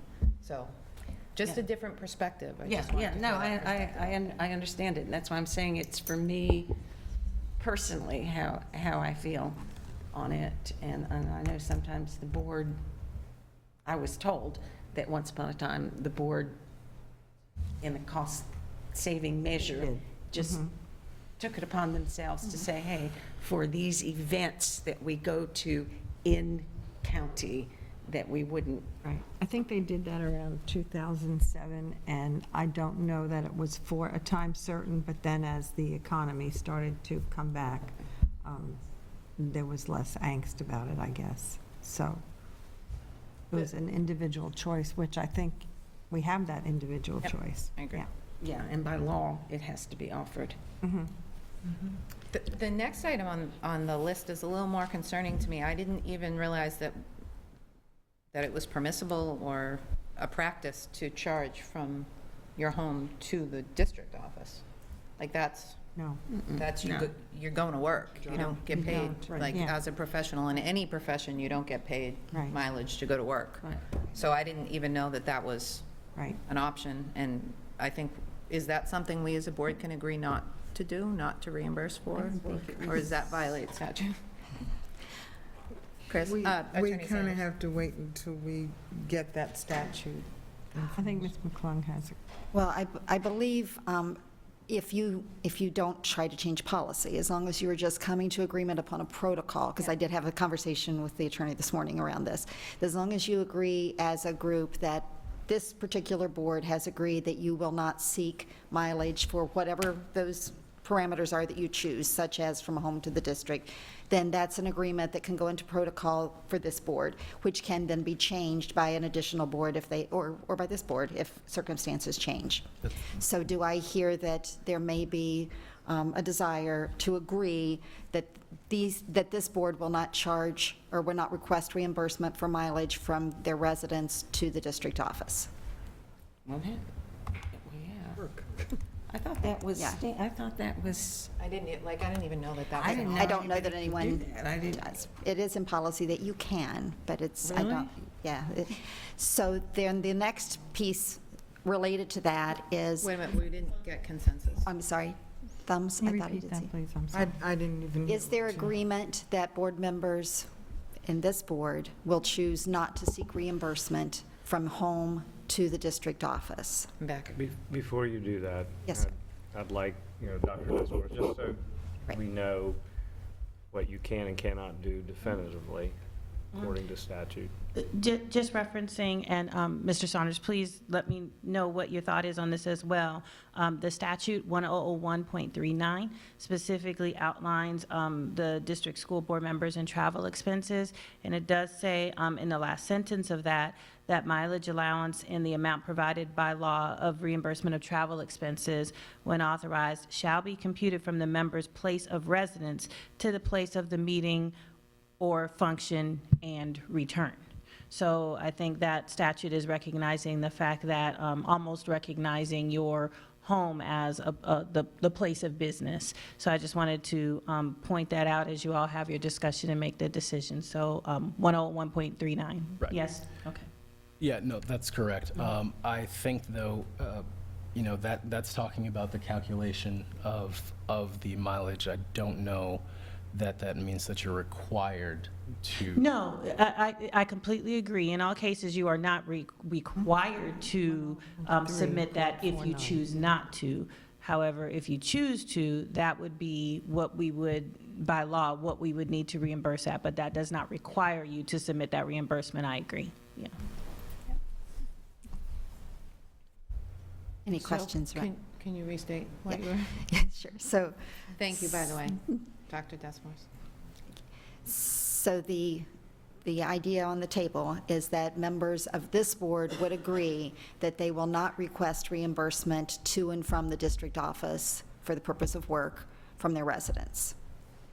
And is there a consensus around that idea? Okay, thank you. So we did have 7 thumbs up. We just saved 38 cents. 6. Yay. Sorry, 6. Yeah, there you go. We did reach consensus on that one. The next item related to that was, is there agreement and I'm not sure that there is, okay, but what I'm hearing is that some people are suggesting that board members agree not to request reimbursement in county mileage for any mileage. Is there an agreement around that? Thumbs up, sideways, down. I think it should be a personal. Yeah, I agree. So let me reword it. Current practice now is that you may request mileage if you choose to. Is there agreement to leave the current practice as is? I think that's by law, though. It is. We It is. absolutely, we can't Exactly. deviate Yes. from that. Well, you can, no, you cannot can- change policy. Exactly. Yes, or law, but you could agree not to. Okay, so those would stay the same. The other items that are there mainly concern out-of-county travel and the agreements whether or not to drive individual cars or to carpool, or whether to drive district cars. So discussion around that. And can we ask Ms. Reeder, basically, cost-wise, just for the record, to state the difference in driving your own personal car and driving a district car? Well, the allotted amount for mileage when you drive your own car is 58 cents per mile. When you look at that compared to taking a district car and even getting reimbursed for gas is significant. It's considerably less if you take a district car, considerably. And I had asked you the question, too, about the difference in if two people took district cars or if one person, and I think you had told me a figure of like $45 or something like that. On that particular event, that's what it was. As an example. Yeah, as an example. Yeah, you know, if you only fill up one time, or if I try to guesstimate, because I have to do that on all your travel now, is how many times you would fill up a tank, you know, to see what the actual expense is going to be per event. In that particular case, if you filled up one time, I allotted $30 for the tank. And I think with adding your meals, it turned out to be, if there was a toll, I think it turned out to be like $45. Not for the meals, but for the toll and for the gas. So it's significant. It really is when you look at claiming mileage and then actually taking a district car, it drops a lot. You save a lot of money. And yet, there's not as much difference in riding together in district cars. Well, you would be filling up two district cars. It depends how many are going. If you've got 5 people going in district cars, it's not feasible to take just one car. You might, if we can get 2 of the district's cars, that works out very well. If not, you may agree to have 1 district car and 1 personal car. That would still be a significant savings compared to everyone driving their own vehicles. Right. Okay. Ms. Fisher? And I think she just answered my question, because I was going to say which would be the most cost-efficient way to go, and I believe that carpooling would be significant. Is that what you just said? Yes. Thank you. Other questions? Yes, ma'am. No, so my comment would be, I think we ought to have a conversation about whether the expectation is that board members going out of county will take a district vehicle, and if they choose not to, that they pay their own way. That's the conversation I would like to have, because I think that's the way it should be done. I would agree. I would concur with that. And adding that if it's feasible to carpool, we should do that. Yeah. And I know that Attorney Saunders is thinking, I know what he's thinking, but Attorney Saunders, if Just you've about to driven say. in a car with me to an out-of-county district event, you know that you have to answer 100 questions to liven up a boring gathering. That is what we talk about in car rides, right, ladies? That's- Along with avoiding flying objects coming off the truck. I was just going to say that. And then you're also, driving Ms. for Jordan, I'm hours. wondering whether we could pull the GPS report for your trip to Key West. Yeah. Just make sure, look where you're pulling over at. Okay, before I bring it up for consensus, I want to clarify that you may agree that, that the protocol would be that you will take a district car or pay, or not seek reimbursement. However, we can't put that in policy because it would go against statute. Yes. Okay.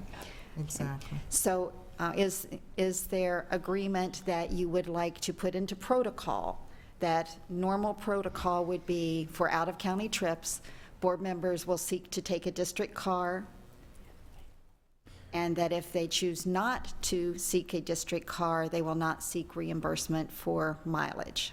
I'd like to just add, seek a district car and carpool. And carpool, okay. Knowing that there may be an occasion when district cars are not available, we may need to talk about, so if district cars are not available, would you expect to get mileage? So can you say when feasible? Or rent a car. When feasible? Yeah. Okay. Or when available? Yeah. When available, okay. So let me reword it, Mary. Here we go again. So protocol would be that when traveling out of county, the first choice would be for members to seek a district car, and if available, take a district car. If a district car is available and members choose not to take a district car, then they would agree not to seek reimbursement for mileage. Yes. Except for And they would- carpool. And they would also, and members would also carpool when feasible. Okay, you said at the end, and if a district car is not available and they take their own car, they would not seek reimbursement? No, I said if it is available and they take their own car, they would not, at least I think that's what I said. That's what I meant to say. It's possible that's not what I said, but that's what I meant to say. If a car is available and you don't take it, then you would not seek reimbursement. If you choose not to take the available district car, then, Yes. okay. Yes, if a car is not available, you would get reimbursement. Can you also say make every effort, because sometimes some of us have to be there earlier, and some of us have to be there later. Right. So That's it's why I not said when always, feasible. Right. right. That's why the carpooling is feasible. Always get together to leave at the same time, because life and just everything. How about if I do some wording, some wordsmithing on this, and bring this agreement back so that you have time to look at it, so we're not trying to, because there's a lot of words. Yes, thank you. I'll bring that back to you so that we can move on. Is that agreeable? Sounds great. Thank you. Ms. Gittens, is there anything else you would like to discuss related to travel? Yes, ma'am? What about the issue of how many people really need to attend a certain event? For instance, the consortium, didn't we limit that to 5? Only And 4 went. 4 went, yeah, right, but is that a possibility for certain events? Who's going to pick and choose who's going? Yeah. Well, that would be part of, I'm just asking, putting it out there, is that a possibility? How did we come to, I don't remember, how did we come to only 5 can go to Key West? It wasn't an only 5 can go, the 5 people had requested. And when when it was put forward, it was for 5 people. Up to 5. And up to 5 people, right? Okay, so that's all that I wanted to know, how it came about. But there are certain events where, and I think Ms. Morgan said something about, didn't you say something about Key West, like, it doesn't really need to be everybody, and so I'm just using that as an example. Are there not other events that really not all people need to go, or certain kinds of events where not everybody needs to go? I'm just throwing it out there as a question. I think it would, I agree with Ms. Jordan on that. It's going to get into a pretty sticky situation as to who decides who's going to go where and for what reason. Yes, ma'am. So historically, we have a lot of events that we are all invited to. And I think at one point, we attempted to make an effort to make sure that each event was covered by at least one board member, because we can't possibly attend them all. However, with things like the FSBA and the consortium, we're invited as a board. So I think that if we are able to attend, we should. Technically, only one person needed to be there to vote, because even... That was not even correct. But go ahead and finish your comment and I'll explain. In any case, when we are doing legislative priorities, it's been my experience that each county school board had one vote. Yeah. Okay, so if that's changed, I'm not aware of that. Anyway, We all voted on the legislative agenda. Everyone that was in the room was able to vote on that. The one time that they asked for a single vote was just to see how many districts were actually represented there. That was what was asked for. But other than that, when the slate was presented, it was everyone in the room had a vote. Yes, but officially, each county school board has one vote when it comes to that final decision. Well, you can Because take then it up with the that consortium indicates because everybody that we voted. are all in agreement as a board, or the majority of the board is in agreement. Well, the problem with that is when we got there, there was a slate, but there was a lot of discussion and changes and all of And if that. you- yeah. So therefore, I mean, I see what you're saying about one vote, but it was discussed and it was everyone, they stated, everyone can vote on the legislative agendas. Yes, thank you. Just to confirm what you just said, I do believe it's our protocols that we should go to FSBA events to seek professional development. So I agree with you 100%. Slightly unrelated, if we sign up for an event and then don't show, I think that we should pay for that ticket out of our own pocket. And I don't know that we've ever had that discussion as a board either. And that came to my attention when I met with, I think was it you or Dr.? It was you that I met with, and the ladies that came to my attention, it was just something I hadn't even considered, so I wanted to put it out there and see if we can seek some consensus on that. And has that happened? Yes. Yes. Most definitely. Yes. Happened a couple of years ago with the Haitian American group when I was on. Oh, you're on the talking about board. events. I'm Yeah, talking about events travel. where the tickets are fairly expensive, and it's not only a waste of money, but it's also a huge embarrassment. And I know I To was be not on the sitting at a board at the table time, but I alone. was on the board at the Haitian American group, and when the table had one person, and it was Ms. Giovanelli, and nobody else from the district showed up at that table, and there's school district table, that was, That has happened to me on several occasions yeah, as well. that was not a good thing. And as I said, it was before I was on the Right. board. And if I may? Yes. Okay, so school district table at those types of events is not limited to board members? Right. But one person showed up at the table, and I think there were 4 reservations. Well, And so we it's need to an know empty table. But we need to know in plenty of time, too, if someone is not going to, and This- perhaps you can bring to fill in, your just because spouse or a friend or It's an whatever. embarrassment to the school district when we say we're going to go to one of these galas or banquets, and the district has a table, and then we have a bunch of empty seats. That's just, doesn't look good. Well, and I would agree with Mrs. Vaughn. It had been a problem in the past. We had purchased board member tickets, and I've also had some issues with cabinet staff as well, and last-minute cancellations.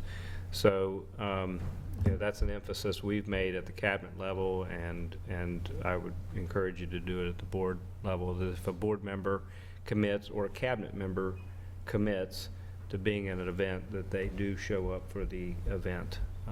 So, like I said, I acknowledge that has been an issue. I haven't been monitoring that lately. I don't believe it's an issue as much with our cabinet anymore. We've made some changes on cabinet, but it had been an issue with the board in the past. So I will add some language around that before I bring it back to you. Is there anything else that you would like to discuss around travel? That was That our they either last. pay If you don't show or up. do what they can to get another board member to take their place. Yes. Because we, And it's their we responsibility. tend not to think that that's important. Oh, it's But definitely as I said, it is really important, and I can tell you from an outside point of view, when it happened a couple of years ago at our gala, it did not sit well with a lot of people, because it was like a sore thumb. It said school district, and there was 1 out of 4 people that just, so, yeah, we need to find replacements. I'll put that in. Yes, Yeah. ma'am. What I've started to do is I've started to call Susan and say, hey, are there other board members going? If there are, I'm not going. If there's nobody else going, I will, or Susan will help me to, she'll send me to sporting events and send, you know, just like, Chris, we got nobody else going, this is sports, you're gonna like it. You know, so I'm relying a lot on Susan to determine whether we have fair representation at the table. So I don't think we put that into protocol, but it's also something I've only started to do more recently, maybe because you're the one I work with now, but anyways, I get guidance from her as to whether we're overrepresented. And the other thing too is, you know, if we buy a table as a district, I think it takes the pressure off of staff if the board fills those seats, because then staff can have nights home alone with their families. And frankly, we don't have regular operating hours as board members, so I think the expectation should be, except for some events where your face needs to be seen, I think that it's easier for staff to not have to go to that stuff. Ms. Fisher? And so, in that respect, when we have a district table and people are unable to fill it, maybe we could open it up to other people in the district who might really benefit from having that networking opportunity and to, you know, have the experience of those community events. And we certainly do that. It is, it's much more easy to do when we have a lot of, you know, we have some time to do that. Yeah, exactly. Notification. All right, I'm looking at the PowerPoint items. I believe all those items have been discussed. Okay. If there's nothing else, then Thank you. we'll turn it back over. Thank you very much, I appreciate it. Before we close, any board member comments, starting with Ms. Vaughn? Yes, I wanted to do a brief discussion on what an incident from Fort Myers High School having to do with ROTC class. And I know I've put forth a lot of questions, and all of you were copied on the questions and answers, but I'm still not getting the one answer that I've been pushing for. And I think Ms. Stillwell's been the one answering, and Dr. Atkins. Is that leadership class at Fort Myers High School, is that a district requirement? It seems to me that it's a Fort Myers requirement, because in the answer given to Wink News, it said that pre-IB students are not required to take it. And I don't know why that should be. If freshmen are required to take it, freshmen should be all taking it. I don't know why pre-IB students should be accepted from that. And one of the answers that I received was that it's not really a JROTC class, that no uniforms are issued, nor is there a military focus. And yet, I looked this up in the course catalog. It specifically says uniforms once a week. I mean, is the course description wrong? Is there a different course number at Fort Myers High School? Is this a requirement at that school for freshmen, and at only that school? So that's my question that has not been answered. That one area, it's avoided in every time I've asked. Well, I'll answer this. Okay. I'll try to answer to my best of my ability. I will say that it's not a district requirement to have that course. I do know that there are some schools that do require a leadership course of freshmen. For example, I believe South High School does this. Fort Myers High School apparently does this. They may require it as a required elective. We can provide more information on that, but from a district level, it's not a district-wide requirement. Okay, so then my question is, why is it, and actually the parent of the child involved called me last night, and I spoke with her for a long time, And I learned that, so the answers that I've gotten, that there is no military focus. She told me that there were papers sent home with her daughter saying information would be shared on progress with the U.S. Army. There's something that had to do with a waiver, like, that wasn't the exact word, but it's like a waiver if the child gets hurt. I mean, this is not something you would normally get in a leadership class. And honestly, we have an excellent academic services division here. And this is just an example of a school saying, well, we're different. We're going to make this a requirement. I don't think, my first question is it a district requirement? That was never specifically answered, but I kept thinking, no, it's not. And secondly, I think it's a problem that we as a board need to discuss, because we have been talking about standardizing things. And certainly when a school makes a standalone requirement and that the exception is their pre-IB kids don't have to take it, I say, why? Why don't they have to take it? And why was this, again, I talked with the parents, I'm getting it directly from the parents' mouth, why when the parents talked initially to AP, it was Misty Bernard, and she told them, I'm sorry, we can't take her out of that class, it's a requirement. And at that time, they came to an agreement that the young lady, Angelina Mejia, would take an online leadership class instead. But I'm just having a real problem with that aspect. Part two, which I'm not going to address because we probably can't talk about ongoing investigations, would be the investigation.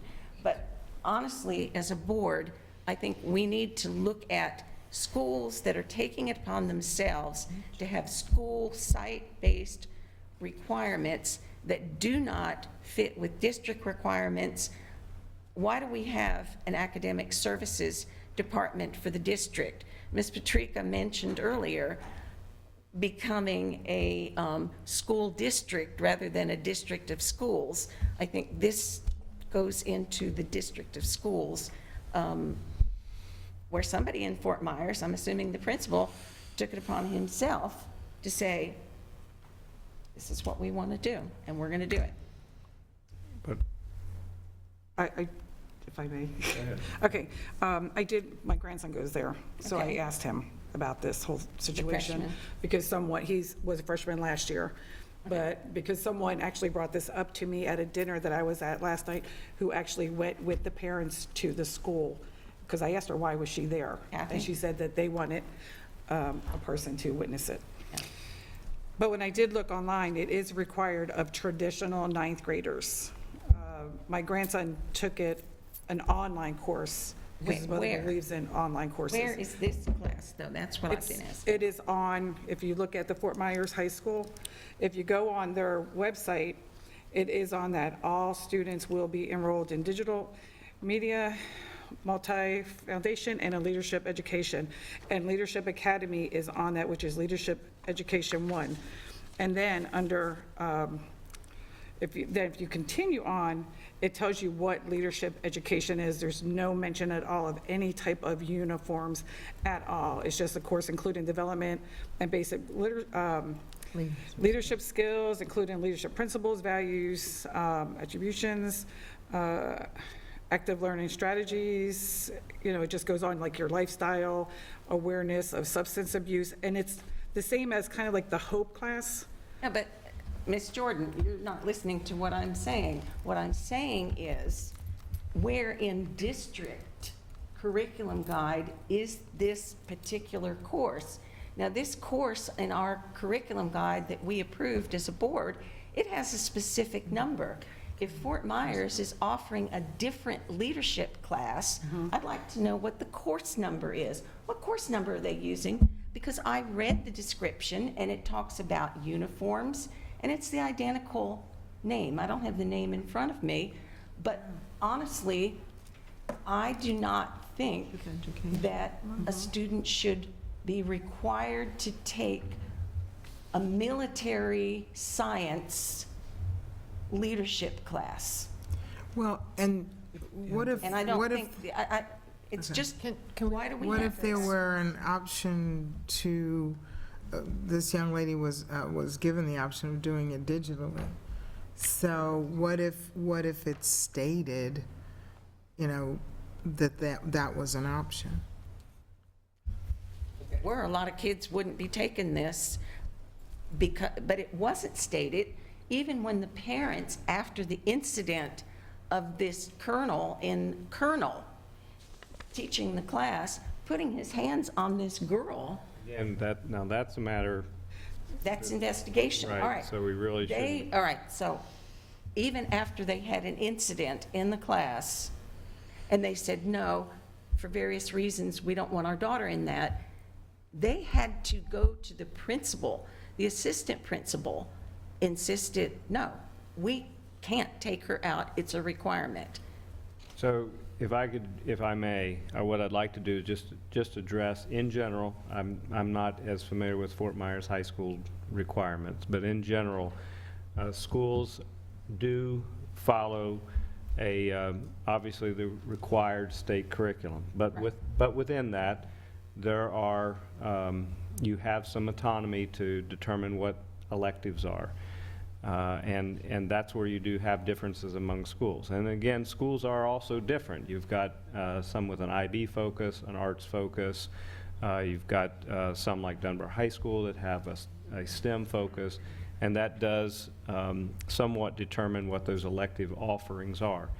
The other challenge that you have, well, let me, before I go into the challenge part, also what we do expect them to do is you're looking at your data, doing some data analysis and making a determination where you may have some deficiencies overall as a student population. So if, for example, I'll just give you a personal example. When I was a principal, and some of our middle school principals did the same thing, reading was a deficiency that I noted, so I required all students to take reading, quite controversial with gifted parents who felt that their student shouldn't be taking that, but I think the data bore that out. And we did provide an option for some students, but they did have to do an appeal process. I don't require them making them meet with me, but they had to demonstrate circumstances to get out of the reading elective so that they could take, because some of them were in orchestra, band, and jazz band, you know, so it made it difficult to do that and the core. So relative to answering your question specific to the course code, I think that's easy. We'll get the course code, and if uniforms is a part of the course code, I would expect either A, and address that in your response about the uniform item, or B, if it's a different course code that doesn't require it, then you would provide that as well. Yes, the current description talks about uniforms. It is military science.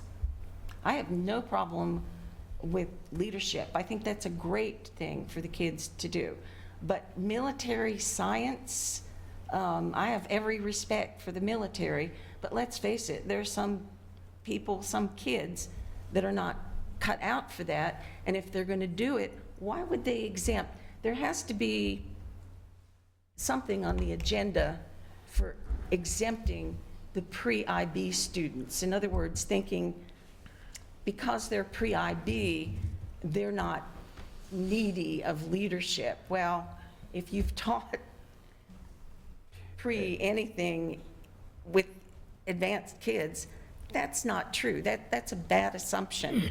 And if we are having more of our minority students or low-income students into that class, and I'd be interested in seeing that, then I think we have another problem. I think there's been assumptions made. I have that problem, but I also have a problem with the school going so rogue. It's one thing reading, I mean, reading can be, if you're reading on a 10th grade level, they can put the reading class and differentiate. But you can't differentiate making kids march, wear a uniform, and some kids are not So I think, suited for barking I orders at them. I think I understand your question Yeah. better, and staff that would be helping me in the response. If you'd like to come on up, Jeff, that's fine. Has heard you as well. Part of the issue, and again, I don't know specific to Fort Myers, but part of the thing that you do have a challenge as a principal is your availability in terms of instructors. And then the piece that I mentioned relative to gifted and IB might be part of the issue with IB students and their requirements and the availability of being able to take a certain number of electives. It may be more limited than a non-IB or traditional student, but we can find out those answers. Let me give you some preliminary. Good morning. I have Tom Anigan here, who oversees the ROTC program as well. But though it is not a district requirement for all schools to offer the freshman leadership course that you're referring to, 10 of our 14 high schools do offer it. And it is really a leadership character education type of a course. I'll let Tom talk to you a little bit about some of the questions about uniforms. Or require? I'm sorry. How many require? I couldn't tell you how many of those 10 and Be interested in how many require, because it's different. I don't have any problem with the offering. It's a great program, but let's face it, there are kids that are not cut out to do this. And I also do not appreciate when I got answers that it's taken me this kind of push to find out, is this a district requirement? And why is this one school? And why are they saying it's not military science when our course description booklet clearly says it is, unless they've invented a new course code? So, Ms. Vaughn, I can do two things and provide it to all the board. I can find out how many of those 10 schools require it for all freshmen. And then what I'll do is I'll pull the course code at Fort Myers High School for this particular course and give me an opportunity to read what they have on their master schedule to make sure it matches up with what's supposed to be for the freshman leadership course. Okay, thank you. And then the response relative to pre-IB students, Lauren just provided it to me. Apparently, those standards are covered somewhere within the IB curriculum, not in the standard curriculum, and they're provided in that course. So I don't find that as well. I think it's Ms. Patrick and then Ms. Gittens. Could you also find out whether parents are made aware of this at the beginning of the school year and whether they sign a permission form allowing their children to be part of this? Sure. How's that communicated, and what is the, lack of a better word, the opt-out process? Correct. Ms. Gittens? I just wondered, did he have comments to make? No, ma'am. Okay. JRTC is to support the school, and we have options that we have created to help students in all areas, and part of the uniform is for the kids that want to be in junior ROTC, not the leadership program. So the leadership program and ROTC are separate, is what you're saying? In one way, they're separate, as far as it is the leadership portion is to help them with the things that we teach in the classroom to students for JROTC. Right. The JRTC piece is the kids that want to go off and participate in everything that we do in JRTC. So all the after-school activities and that kind of stuff. Okay, so maybe showing that side by side, in other words, this is what the leadership class bullet points, and this is what ROTC, Yes, ma'am. to show the differences to people that are concerned. Ms. Fisher? Yeah, so on the Fort Myers High School ninth grade course selection form, it says Leadership Academy, and the course code is 180130000, which is the course code for JROTC. This is traditional one. And that's for the traditional This is kids, not the pre-IB. However, the course description here says, basic leadership skills, principles, values, attributes, active learning strategies that are integrated throughout the course on writing, oral communication techniques, financial planning, as well as physical fitness, diet, nutrition, healthy lifestyles, awareness of substance abuse and prevention, and basic first aid measures are included. An overview of the globe and geography and basic map reading skills are incorporated. A study of the United States Constitution, Bill of Rights, responsibilities of United States citizens, and the federal justice system is also provided. I think the problem here is that they used a course code that's unique to JROTC Leadership 1 and have a different course description here, so, and I don't know what the number for other leadership opportunities are in the course catalog, but you know, as a former high school counselor, we had a leadership course for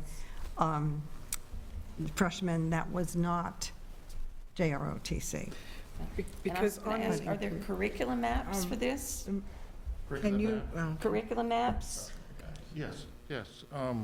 But we're looking at... Where would I find the curriculum map for the Fort Myers if they're doing a standalone course then? Could somebody send me the link to You need a course that? articulation, or as far as the content within? The content, the Within the scope and sequence, I want to see the difference then between the Fort Myers course that they say is not JROTC, and that's what we told to Wink News, that it wasn't military science. I have no problem with leadership. I have a problem with this because this isn't how we're supposed to inform our parents, by giving them one description, and then the parent is getting letters that information on the progress of their student will be shared with the U.S. Army.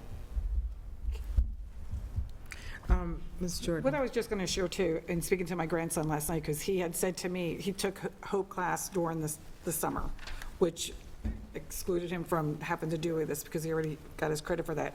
But when you look at the pre-IB, their requirements, it does actually state Hope, 1 credit, then it says Hope Online during summer, 1 credit, which is what he took. And then it has the same code number as the traditional on the pre-IB, and that says Leadership Education 1, JROTC, 1 credit. Note, 2 years of JROTC meets the Hope requirements, and my grandson, that's exactly what he said to me. That's why he chose to do that during the summertime. So this descriptive and the traditional, even though it's the same numbers, has 2 different meanings. I think that's where the confusion came in. Okay. Okay, thank you. So I'll pull up the course code and make sure we have the accurate description and the accurate course code. I'll give you the entire board. And the outline of the curriculum map, scope, sequence, whatever they're calling it at Fort Myers. I want to see period by, 9 weeks by 9 weeks, what they're teaching and what they're requiring. Including whether they're requiring uniforms. Okay. Thank you. Okay, thank you so much, and thank you for coming. That's basically, that was a huge concern to me. Okay, thank you, Ms. Morgan. Yeah, good of the order. I'd like to ask that Mary Reeder be given an opportunity to update us on the board advisory appointments. And I would also like to consider a conversation at some point. We had it at one time and we didn't reach a conclusion about having a community member sit on more than one committee. So I'm just throwing that out there. I'd like an update on applicants for the various committees and duplicates, that being community members who sit on more than one committee. My other question is for the board attorney. I sent an email to the board attorney requesting information about board member attendance at a court hearing involving the district, and I haven't received a response, and I'm assuming that there is something in the works on that. That's correct, Ms. Morgan. So it has been, when it was brought to our attention, we immediately started looking at it. And we do have a response in process. We are not at this time prepared to share it because we are trying to make sure that we're as clear as possible for everybody. But yes, it is being worked on, and I can definitely probably get you a timeline once we break. Well, I'm going to suggest then that we table that until you do finish getting your information together, and you'll let us know when that will be brought back up. That's fine as well. Yes, we want to make sure that we're clear and that we're as thorough as we can be. Question, do we have a policy against board members attending court sessions, trials I that don't involve believe- the district? I don't Is there a believe so. policy? No. Okay. Okay, is that all? Yeah, just to lighten things up a little bit, even though this is not the briefing, I'll just throw this out now. I happened to have a conversation yesterday with someone who was servicing our AC, and I asked him about his kids and where they went to school, et cetera. One is one is now in first grade. The other one is, I believe, in sixth grade at Alva School. Loves the school, but here was the comment I really appreciated. He said, we were thinking about moving, but we decided we wouldn't move because then we might have to give up the Alva School. And I just had to laugh because that's the flip of the usual comment, people buy houses where the schools are. They're probably not going to move because they love the school where their kids are, so. I've gotten some feedback that it's confusing for the viewing public when they watch our action meetings because they can't see the votes. So I'm asking whether we could do an oral vote along with the computer vote. So, Madam Chair, if you could call for, an oral vote can we have consensus on that? Or she could just tell the vote. Well, she could, but then she would have to say who voted no and who voted yes, and if you do it orally, then people can see. Is that not in the, I do say 7-0, and that statement that comes up on the screen, is that a part of what people see as well?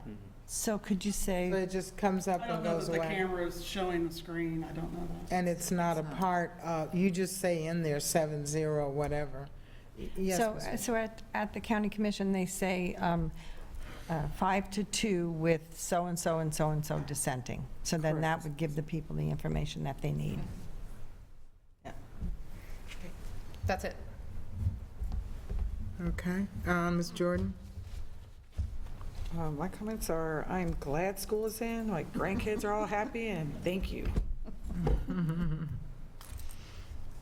Okay, Ms. Fisher? So I visited 4 schools yesterday and saw tremendous engagement, happy kids, happy teachers so far. They're not worn out yet.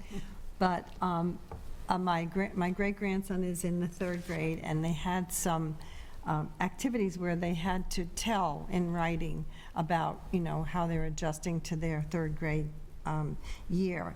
And the last question was, what do you like least about school? And he said, leaving. So I thought that was really, yeah. Okay. I will just look at one thing. I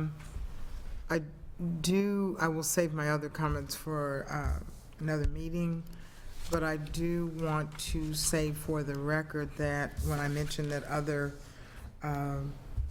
members have brought up things that we have not been briefed on previously or asked a question. My example is when Ms. Patrica brought up the legislative liaison piece, and it was brought up at a workshop in the morning and then discussed at a briefing in that same afternoon. So I do believe we all should have the same ability to bring things forward to the group. I'll bring up the rest of mine later. Any other, yes, Ms. Reeder is going to tell us the update on the board advisory. Okay, for the board advisory, for right now, we need to replace 44 members for all of the committees. We have received a total of 53 applications. some of these applications are for duplicate committees. I mean, for other, more than just one committee. You have some people that have put in applications maybe for curriculum and for CSI. So we have 4 people who have put in more than one application for different committees. The problem we're going to have is that based on the numbers we have right now, if we were to go with just these applicants, in order to fill your slots, more than likely, someone is going to be on more than one committee. We normally have an action item that comes to you September 10th with the new members for your approval for this year. We're running out of time. I can send to you what we have right now, but I don't know if you all wish to have more than one member, if you wish to have one member on more than one committee. So if we, of those 44 members, those that we lost per se, Those are 44 that we've lost, either because their term had ended, or I received an email saying they no longer wish to serve.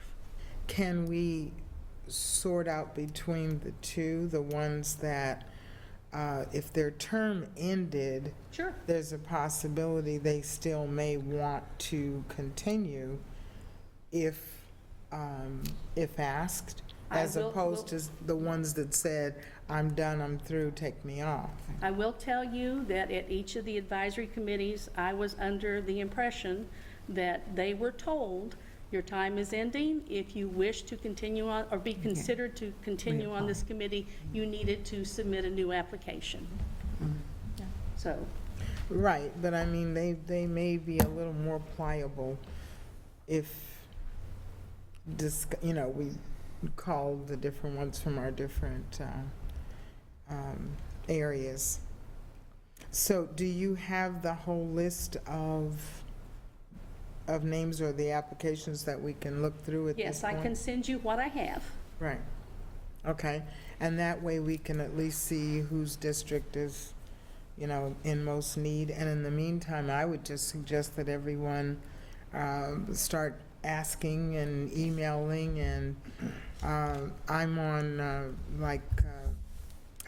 Pay It Forward Lehigh, and you put one thing out there and within 20 minutes you got 30 or 40 answers from people. So that may be something that you look at, some of those group discussions that can get the word out really fast. So, yes, ma'am. Yeah, so, first of all, how many applications did we get last year at this time? A lot. I would say over probably close to anywhere between about 75. Okay. Have we ever had multiple applications? I mean, I know that people put in first choice, second choice, third choice, fourth choice. It did. But have we ever had, do people actually apply for fill out more than one application and submit it? Well, this is the first year that we've had singular applications. But I will tell you that we've had 2 instances since I've been in this office to where we've had a member selected to serve on 2 different committees. I think going forward, we need to have a conversation as a board whether or not we want to have one community member sitting on more than one committee. I have real problems with that, but And the maybe I'm the question, only one. so you're saying we took off of this application the 1, 2, 3, 4, and it's just individual? Correct, and I believe samples of those were sent to each of you all to look at. Yes. But, there was nothing stated that they couldn't fill out more than one application. The problem we have right now is a time-sensitive issue, because in order for me to get that material on for the agenda for the 10th, I believe right now our deadline is August 27th. And if we run up against it, we can always do a good cause if we need to, if you needed more time. So. Okay, yes. Yeah, one of the problems is, I think, isn't the first meeting on the 11th? I believe that the first, I think what happens if they are approved on the 10th, then they can still attend. but they need to make, we have professional people and all of that. I mean, people need to make plans and know. I think one of the problems we had was that the rollout on advertising for this, because of various issues, was really late this year, really late. And I know when I went to put it on my Facebook page and also groups that I'm associated with, I couldn't get it day one. It took a couple days before it went on the district Facebook page. And then after that, I put it, for instance, I put it on the Cape Coral. They have a couple forums with a lot of people. I put it on that, and some political groups and League of Women Voters and all of those. So I think maybe, probably a lot of you have already done that. But if you're on Facebook or Twitter or whatever, to just put it out there. The deadline now has been dropped, you said. Correct. 'Cause it used to say the 16th, and that may have initially, I can't get this done by the 16th. You know, kind of waylay some people, because I've had people say to me, you know, I wanted to do it, but I didn't get it by the 16th. Yeah, but that's not on there anymore, so maybe, I mean, as soon as I could, I put it out on a bunch of different pages of people that are like politically interested and, you know.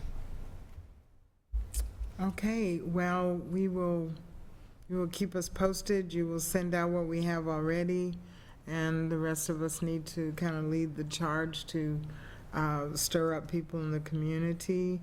Maybe we can do a special thing on the website, kind of a flashing thing or something to say. It's on It there. is on the website, I saw it. It's on there. We sent us a Right. news release that, will you be providing, since I've never done this before, really, I mean, we kind of did an interim one, but what are the logistics on how we do this? What I will do for each member is I will send you how many you need to replace for each committee. Okay. Some members need to replace only one per committee. Oh, okay. Other members will need to replace 2, and in some cases, there are 3 because people have decided to drop out. So that will be sent individually, but I will send all the applications to you, and if you make your selections from what you're seeing, then you need to let me know that. Send it back to me in an email. Just use that. And I'll start contacting those people right away. Great, thank you. Okay. Any other comments? Oh, I'm sorry, Superintendent? No comments. None, Madam Chair. Okay. I think we're all clear, and we'll resume for the briefing at 1 o'clock. Are we up top? Sorry. Do we know? That's my understanding. No one's in here right now. Okay. All right. We will resume at 1.